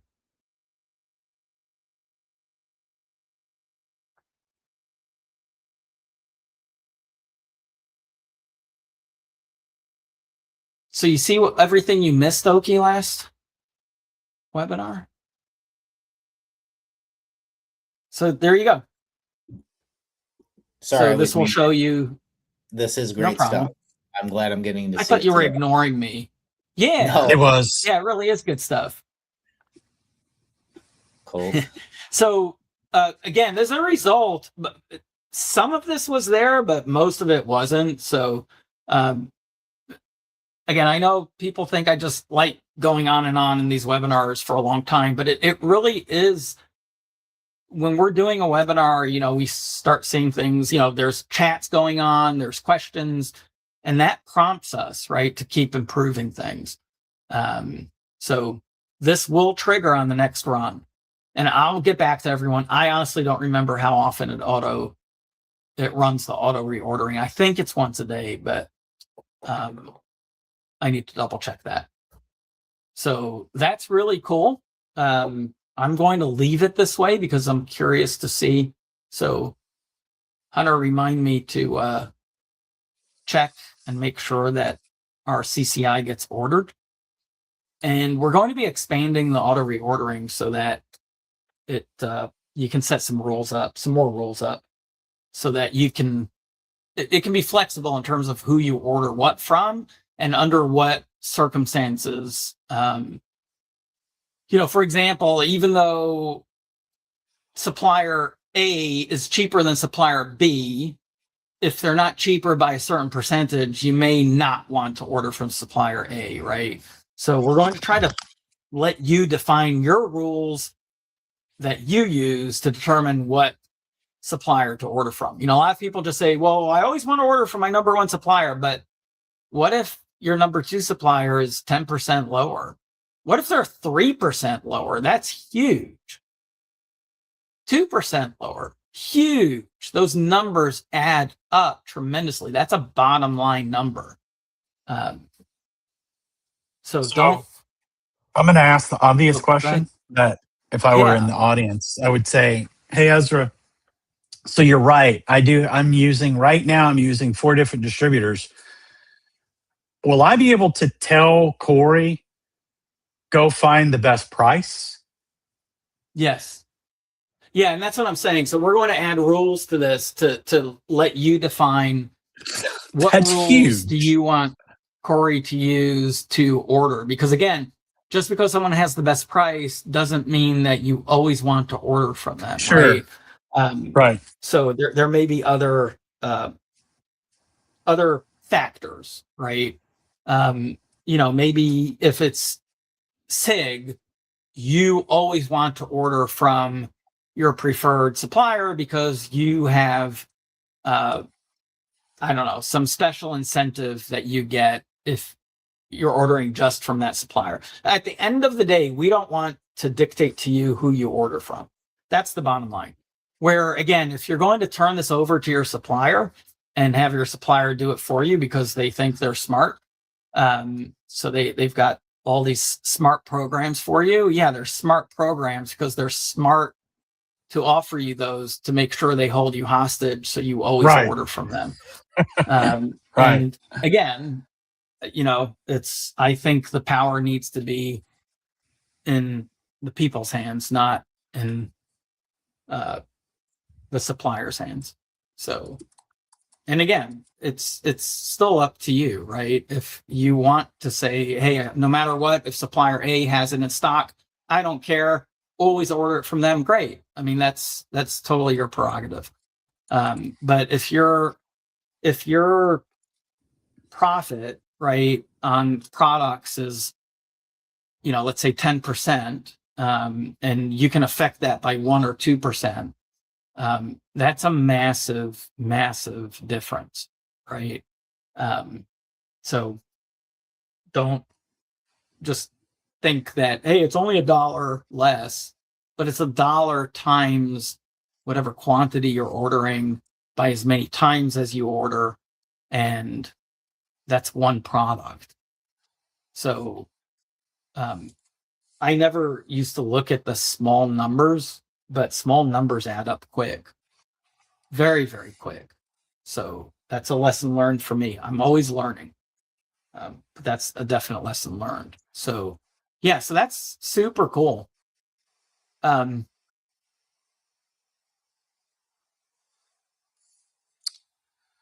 Hey, so if people signed up for the Armory and they haven't heard back, I'm sorry, Josh. Oh, wait, no, Josh didn't respond. What do they need to do? On target training, I signed up for the Army last week, but haven't heard anything. How long is that taking to approve? It shouldn't take very long. Who was it? On target training, Florida. On target training. On target. Okay. They can try it now. Just go log in and it should, sorry about that. We're on a soft release, of it. I'm just smiling. Do you want me to throw the banner up in case anybody else wants to try it out? Yeah, definitely put the banner up. Again, the Armory will be fully integrated into Coreware, so you don't have to sign up separately. But it really is good to sign up to the Armory, because you can really just experience a whole different shopping experience. And yeah, I'm just looking through. It looks like we missed a few. So normally it's immediate or near immediate. We do double check everything. And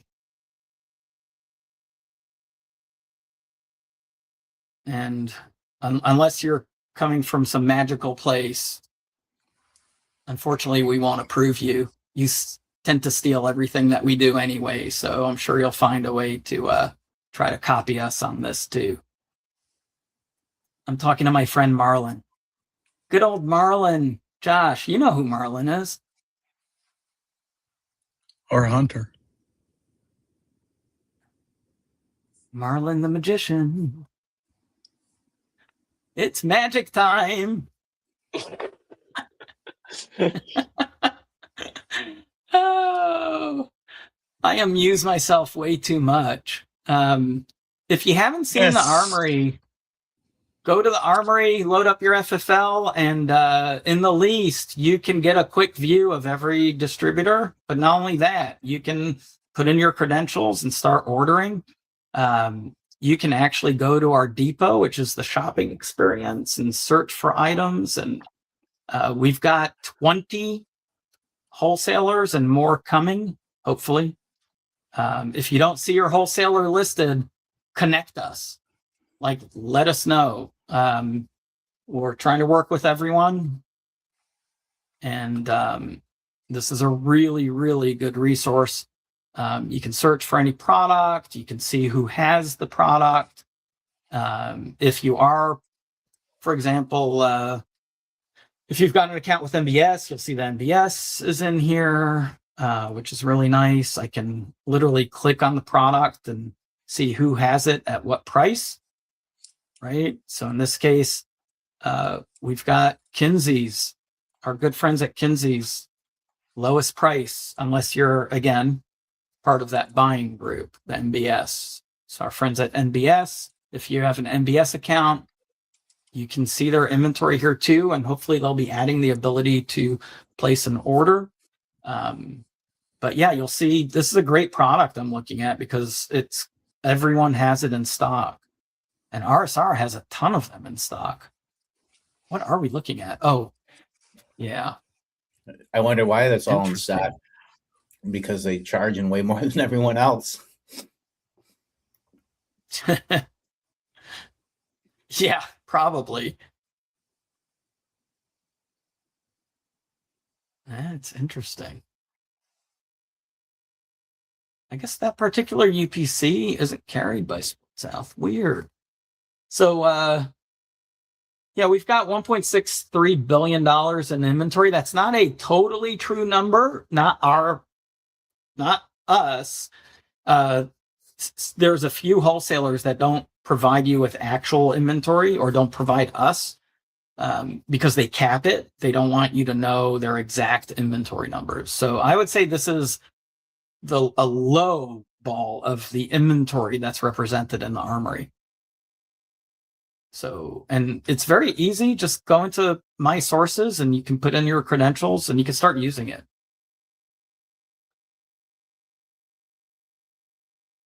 So a lot of cool things going on here. You will be able to place dropship orders if you're not a Coreware customer. You just need to have an FFL and tell us who you are.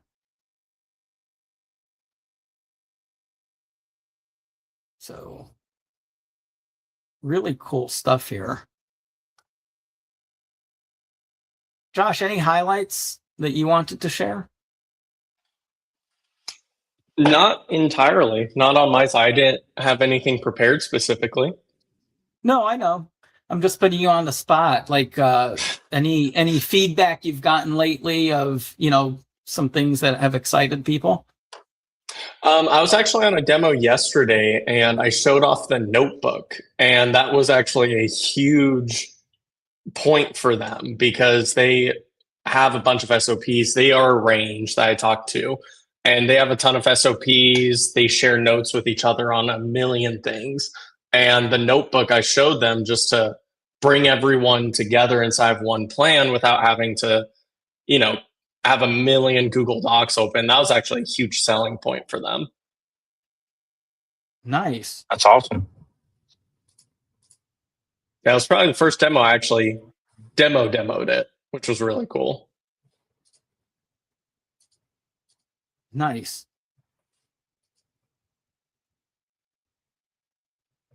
But yeah, I don't have anything, All right. anything specific to show on my side. Yeah, no worries. No worries. All right. So I do want to talk a little about inventory next. And okay, I bet I'm going to show a couple things that you may not know about. I'm ready. I'm ready to. All right. Are you sharing the right screen? No, not yet. I Probably got you. not. Okay. Probably not, Joel. I'm jumping all over the place, so let me go. Okay. All right. So products. A couple of things. I wonder. Yeah, let me start with it. Just talk about inventory. So the inventory, this is where you can put in your adjustments, which we did spend some time talking about adjustments. And I think, okay, this is the part you missed, but I know I've told you about it. You know, this is where you can put your reasons for adjustments and handling all of that, your physical counts, your transfers. But what I want to talk about is valuation. So something that we're doing quite differently, and I'm guessing none of you know this is happening, and I'm curious to see. I don't see it should be generating these. Let's see. Okay, this is actually not a bad thing.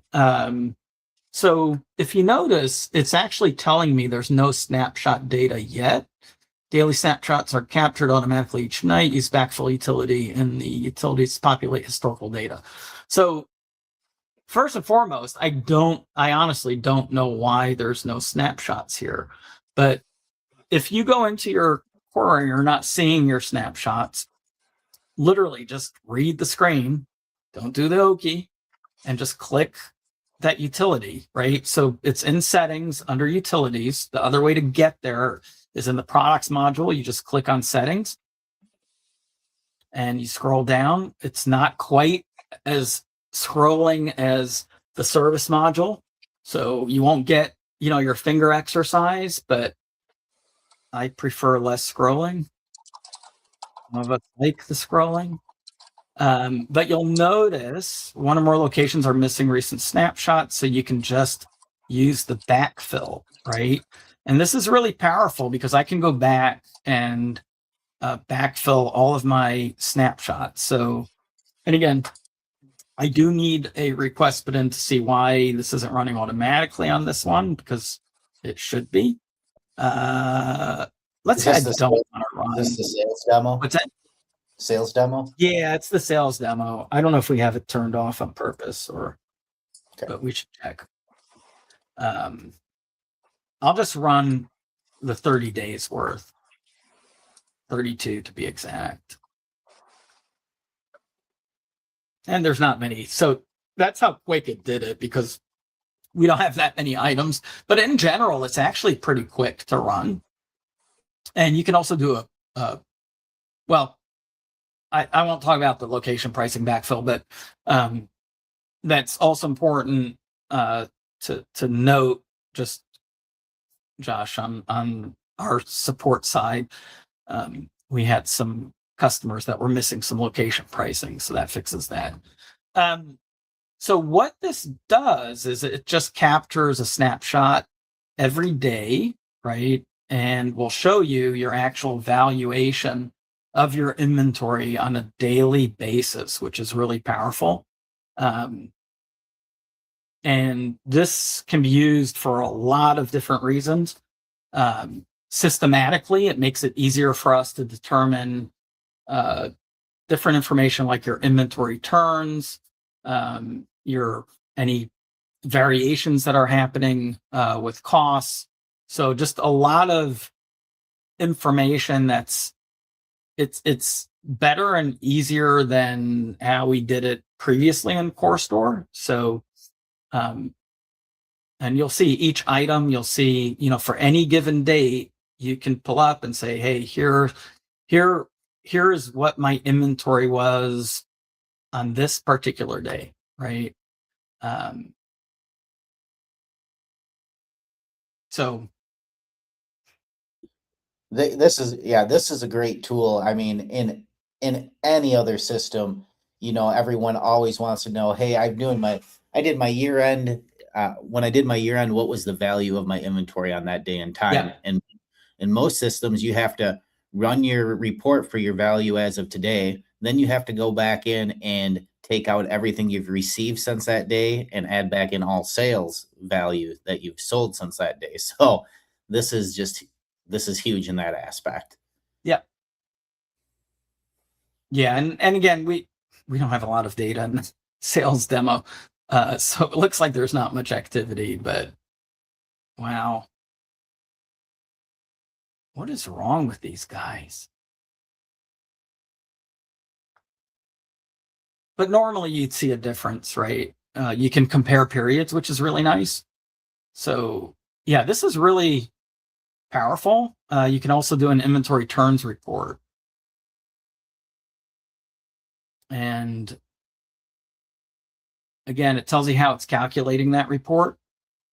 And I don't think we have enough movement here to show, or it's being problematic. One of the two. So we need to double check that. I haven't looked at this in a while. So, but again, very powerful. The inventory, obviously that's your biggest cost to your business. So we're trying to make sure that we provide you with as many tools to manage all of your inventory and every aspect, of the business when it comes to your purchasing, when it comes to inventory control.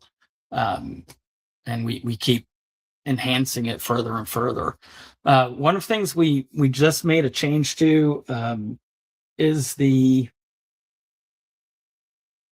speaking of inventory, We're really trying to separate your different inventory and show you, your different types of inventory. Again, in a typical gun store, you've got everything from, consignment inventory and kits and assemblies and all these different things. So I just want to point out, let me see if there's any transactional data, but on consignment now, yeah, we do have some consignment items. So we've really improved the intake form for consignments. So I can just choose Hunter, and I'll add an item. And again, I'll just do vintage Cowboys jersey. We don't need a type. All Cowboys jerseys are vintage nowadays because they haven't won a Super Bowl in 30 years. I was working on a good joke there. Beat me to the punch. I was waiting. But I'm happy. I'm happy that you're using is $199. Oh, let's say 99. It's way too high. So we're going to give the consignor 20% with a $10 flat fee. So on this $99 item, the payout will be $9.80. Shows you the math. Joel and I don't like doing math. And yeah, this is a great example of let's. I like the vintage Michael Jordan shirt it gave you on the left as a. Oh yeah, I did. I was doing that earlier. I'll delete that one so it doesn't confuse. All right. A vintage dirty Dallas Cowboys jersey signed by, Let's go. I don't know if it's going to do this. What's That'd that? be cool if it got his number right. Well, I was thinking since it's dirty, it's probably going to be Michael Irving's jersey, but we'll see. Yeah, this is going to be a disaster. I just have a feeling. Yeah. I'm just doing it for my own amusement. We need these to be hexagons. Who did this? Corey. Thanks, Corey. Yeah, thanks, Corey. Why is it taking so long? I don't know, but if you don't hurry up, we're going to turn you off. I'm going to turn me off? We're going to turn Corey off forever. Forever. Wow. Wow. I mean, this better be the best. Oh, finally. It's ready. This better be the best image ever. It's going to suck. It depends on bets. I think it's going to. Damn, Cone. Perfect. Wow. Damn, Cone. Oh my God. This is the absolute best. Damn, yeah, you can put that back to $1.99, that jersey. I went oh, come on. It definitely looks used. So good. This is so good. It's like someone went and cut out the 93 in fabric and then just pinned it on the back of the jersey. That's the last time they won a Super Bowl, wasn't it? 93? Not 93. A couple years after that. So good. Wow. So the nice thing is you can filter products by just pulling up the consignment items, or in this case, we can just search for it.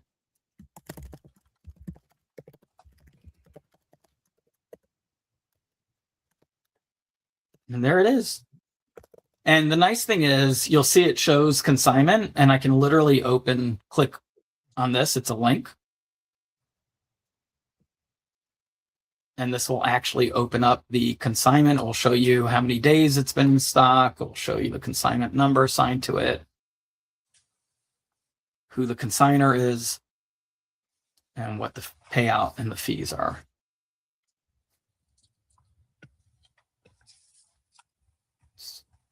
So just continuing down the road of purchasing. I honestly cannot believe we're about to hit 2 hours, because I was going to cover accounting, but I don't think I'm going to keep going. Wait, I thought we were going to do 250.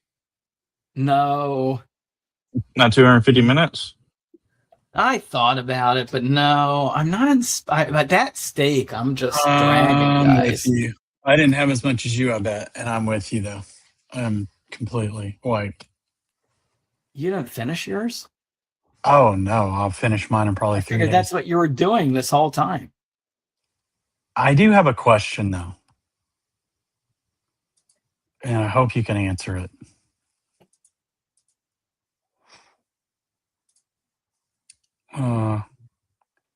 Eric has a question. Waiting. E-commerce controls and products. I don't know what that means. I'm not sure either. If you publish it for e-commerce under the products like we did in Core Store, where you had to check is e-commerce item. I think that's what he's asking. Oh, no, it's done differently, because you can just choose to put it in a collection, and that those collections can be featured on your website.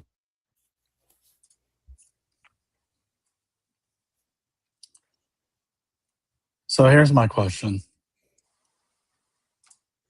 This is a massive platform, and it would be really cool.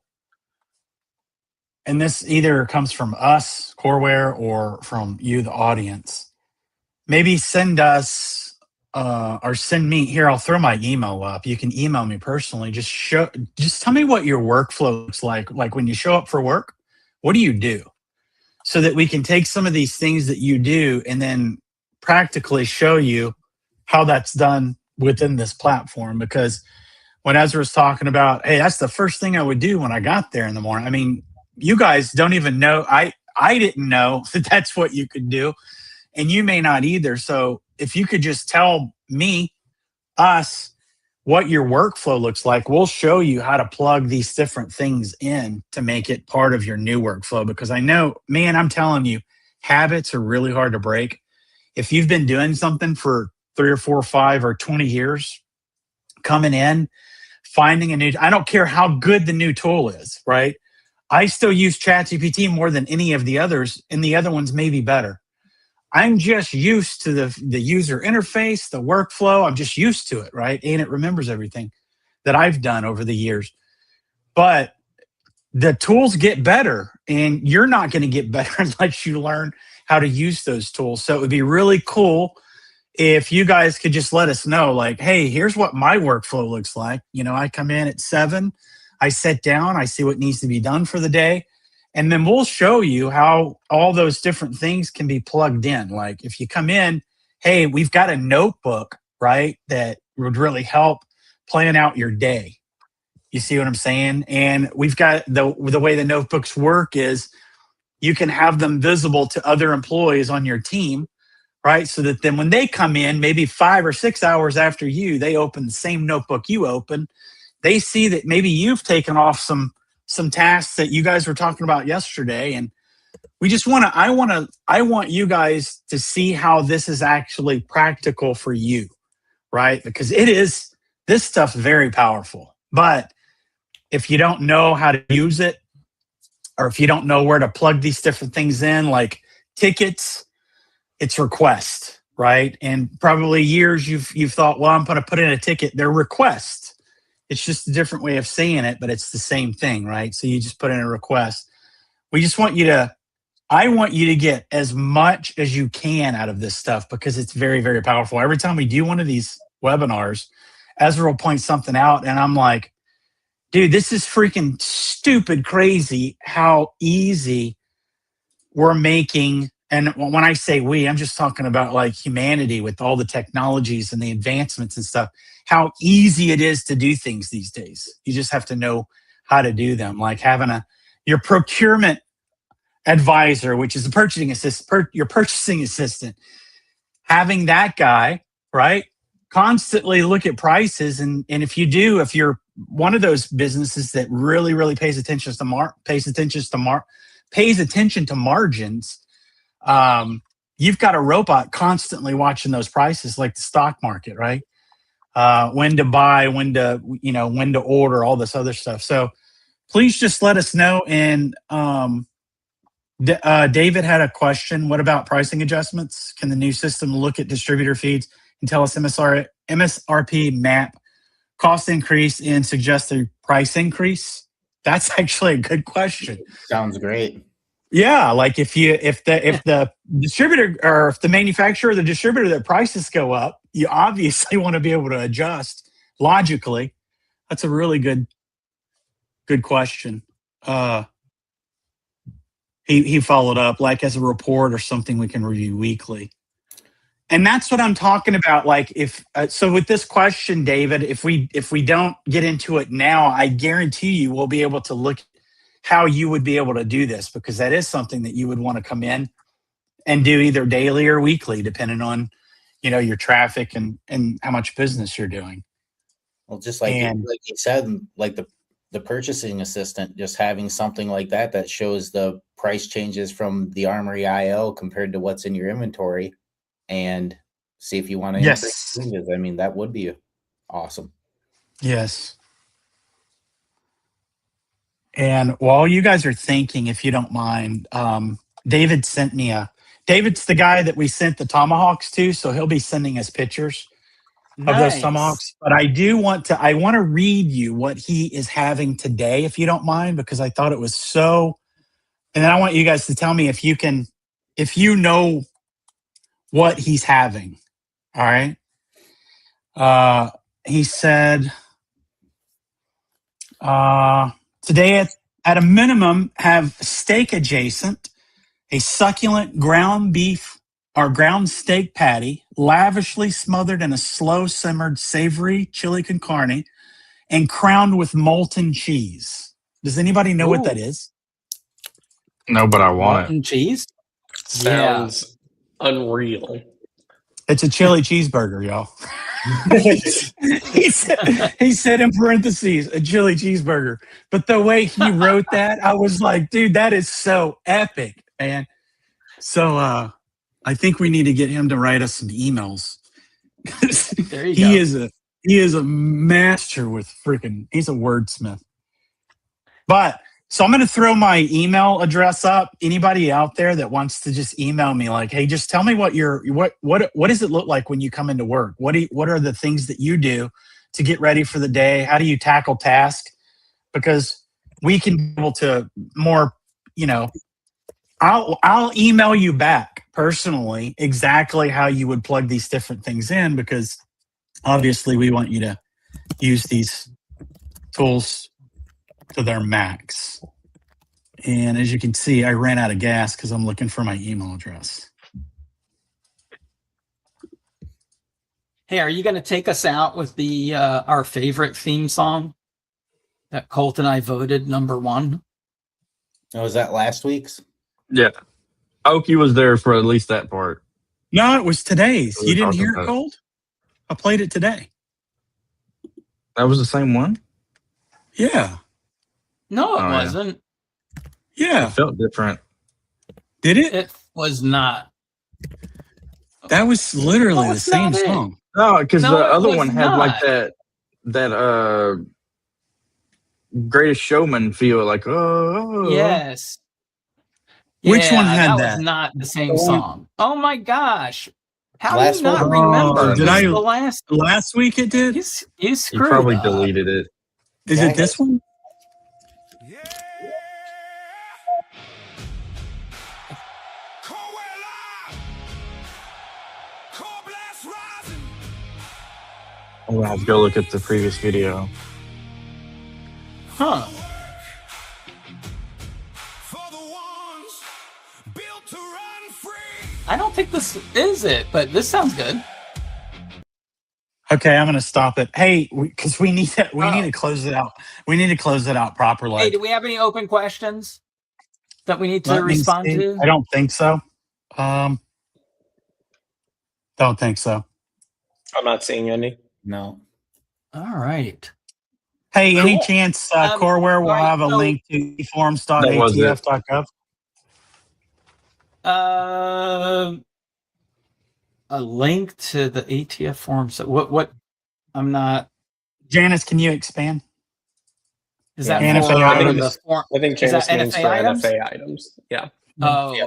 so we do have a new which at some point we'll have a webinar with them. 10scan, right, Josh? It's called. Yep.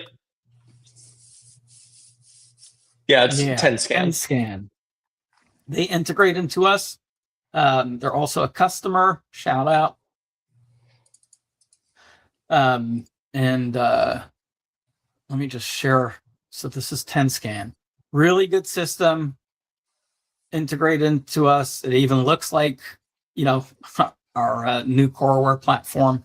And I would highly recommend looking at them. At this time, we do not plan on. Oh, wow. Look. Mine is the shortest statement. That's because you get to the point, man. Exactly. That's why my webinars are so quick.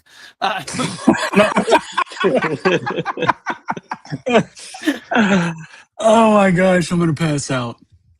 But this is the best NFA form that I've seen in all seriousness. And it's also the most cost-effective. Highly recommend. I do owe them a call and a meeting, and we need to set up a webinar, and I need them to finish integrating into the new system. So, but definitely reach out to them.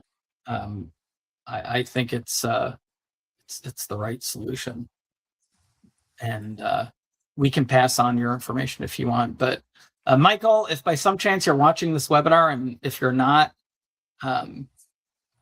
wow, what a shame. We need to someone reach out to Mike and tell him that we had a call. We had a shout out to them. I'll shoot him a message right now. Yep, it's Mike at 10scan. So anyone who wants to talk to Mike, I don't know if Mike's the main sales guy, so I don't know. I'm sure Mike's, he I believe, is the owner. Yeah, I think he is. Janice, shoot And me Mike, the email. can't forget about Give me you. your email. It's just been crazy.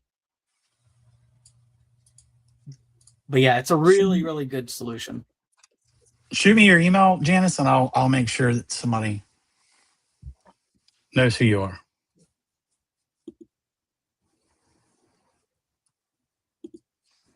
All right. So next week, what are we going to be talking about, Ezra? July 7th. 7/7.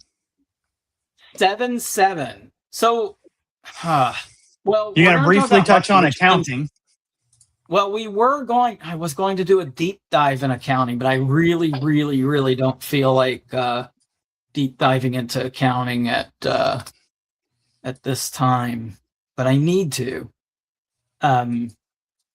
So yeah, we'll figure it out. I mean, next week is reserved 7/7, lucky number 7. We are reserving the next webinar. Wits will be with us. And if I end up hijacking that webinar, he will be very mad at me because has some exciting stuff to share with everyone. Oh, good. So I'll be there. Yeah. And so marketing. 100% worth coming. Yeah, not just marketing. Just trust me on this one. Be there. Marketing and a whole lot more. Super exciting. Marketing a whole lot more. And our marketing module is good. We're taking it to the next level, and you want to be there so you can see what's going on there. And at some point on a day that I don't eat steak and potatoes, I'll get energized, and we'll talk about the exciting world of accounting. Man, that sounds exciting. It is very exciting. Wait, hang on. Let me say it. Come on, guys. I really can't wait. Yeah. I'm so excited. It's all centered here under settings company. It's actually. Hang on. Hang on, I didn't have you put up. Oh. I went under company settings. Yeah. But we'll go through this because your whole accounting system, this is where you can set up all your accounts and I won't even delve into it. We do need to get this done, Joel. So let me think. We'll do it the week after. So let's do accounting on July 13th. The 13th is always a bad omen.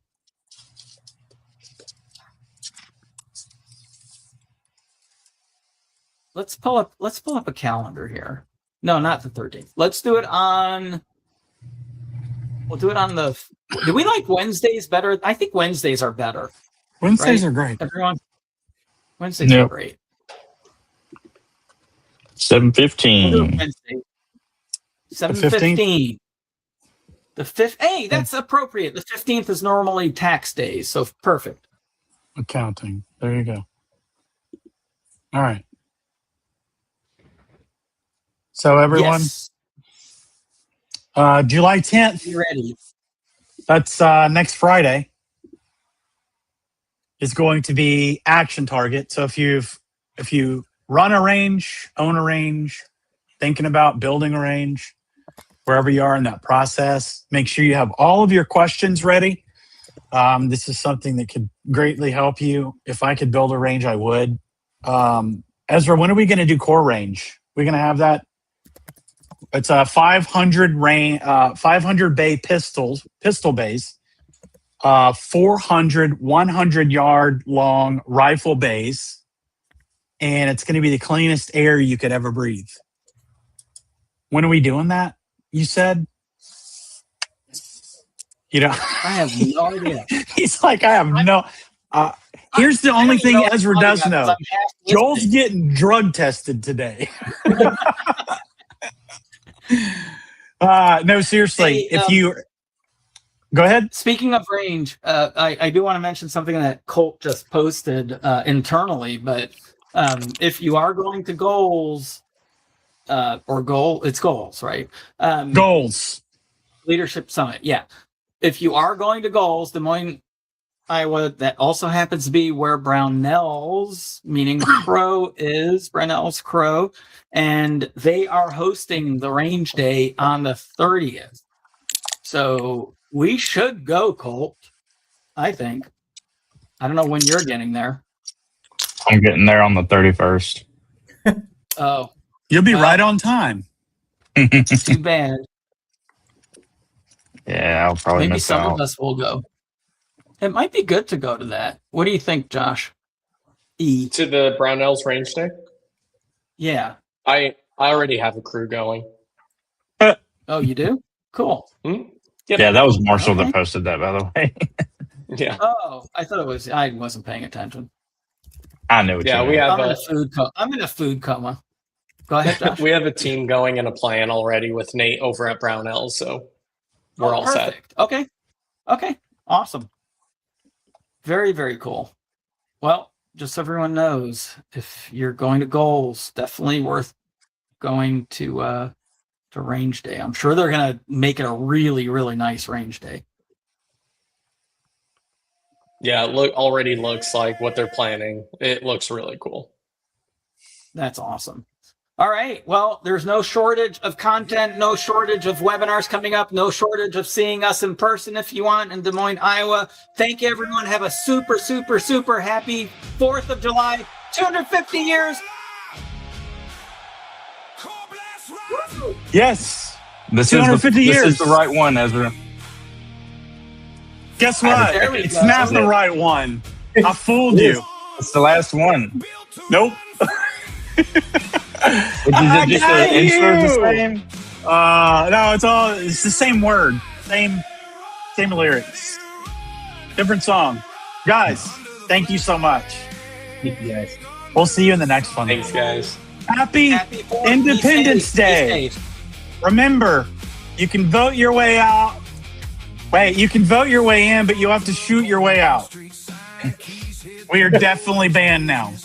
There went that. Come alive, orders move fast. Another day built to outwork the last. From the first sale made to the last box out, this is what American work is about. The stores, the ranges, the people who grind. Coreware keeps the whole thing in line. Raise it up, let it roar. Coreware built for something more. Every tool connected, every move made clean. Power in the people behind the American dream. Built to run free, built to stand tall, built for the stores that answer the call. Built to move fast, built to hold strong, built for the ones who keep pushing on. coreBLAST, let it rise. Coreware, let it ring. One platform moving everything.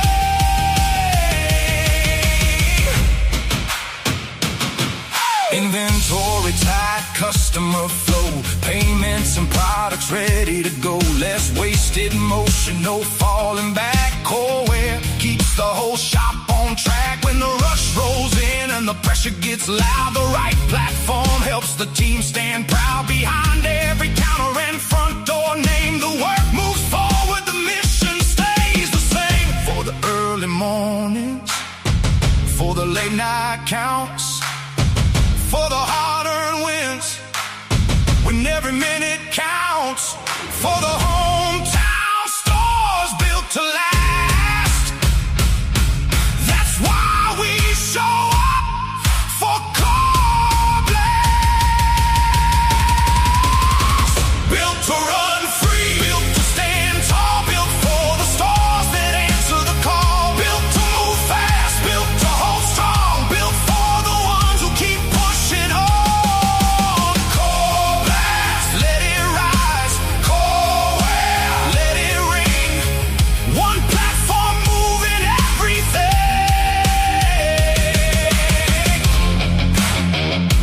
Coreware platform. coreBLAST live for Main Street. For the work, for the ones built to run free.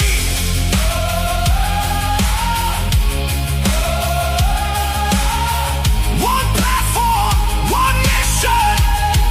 Keep America moving.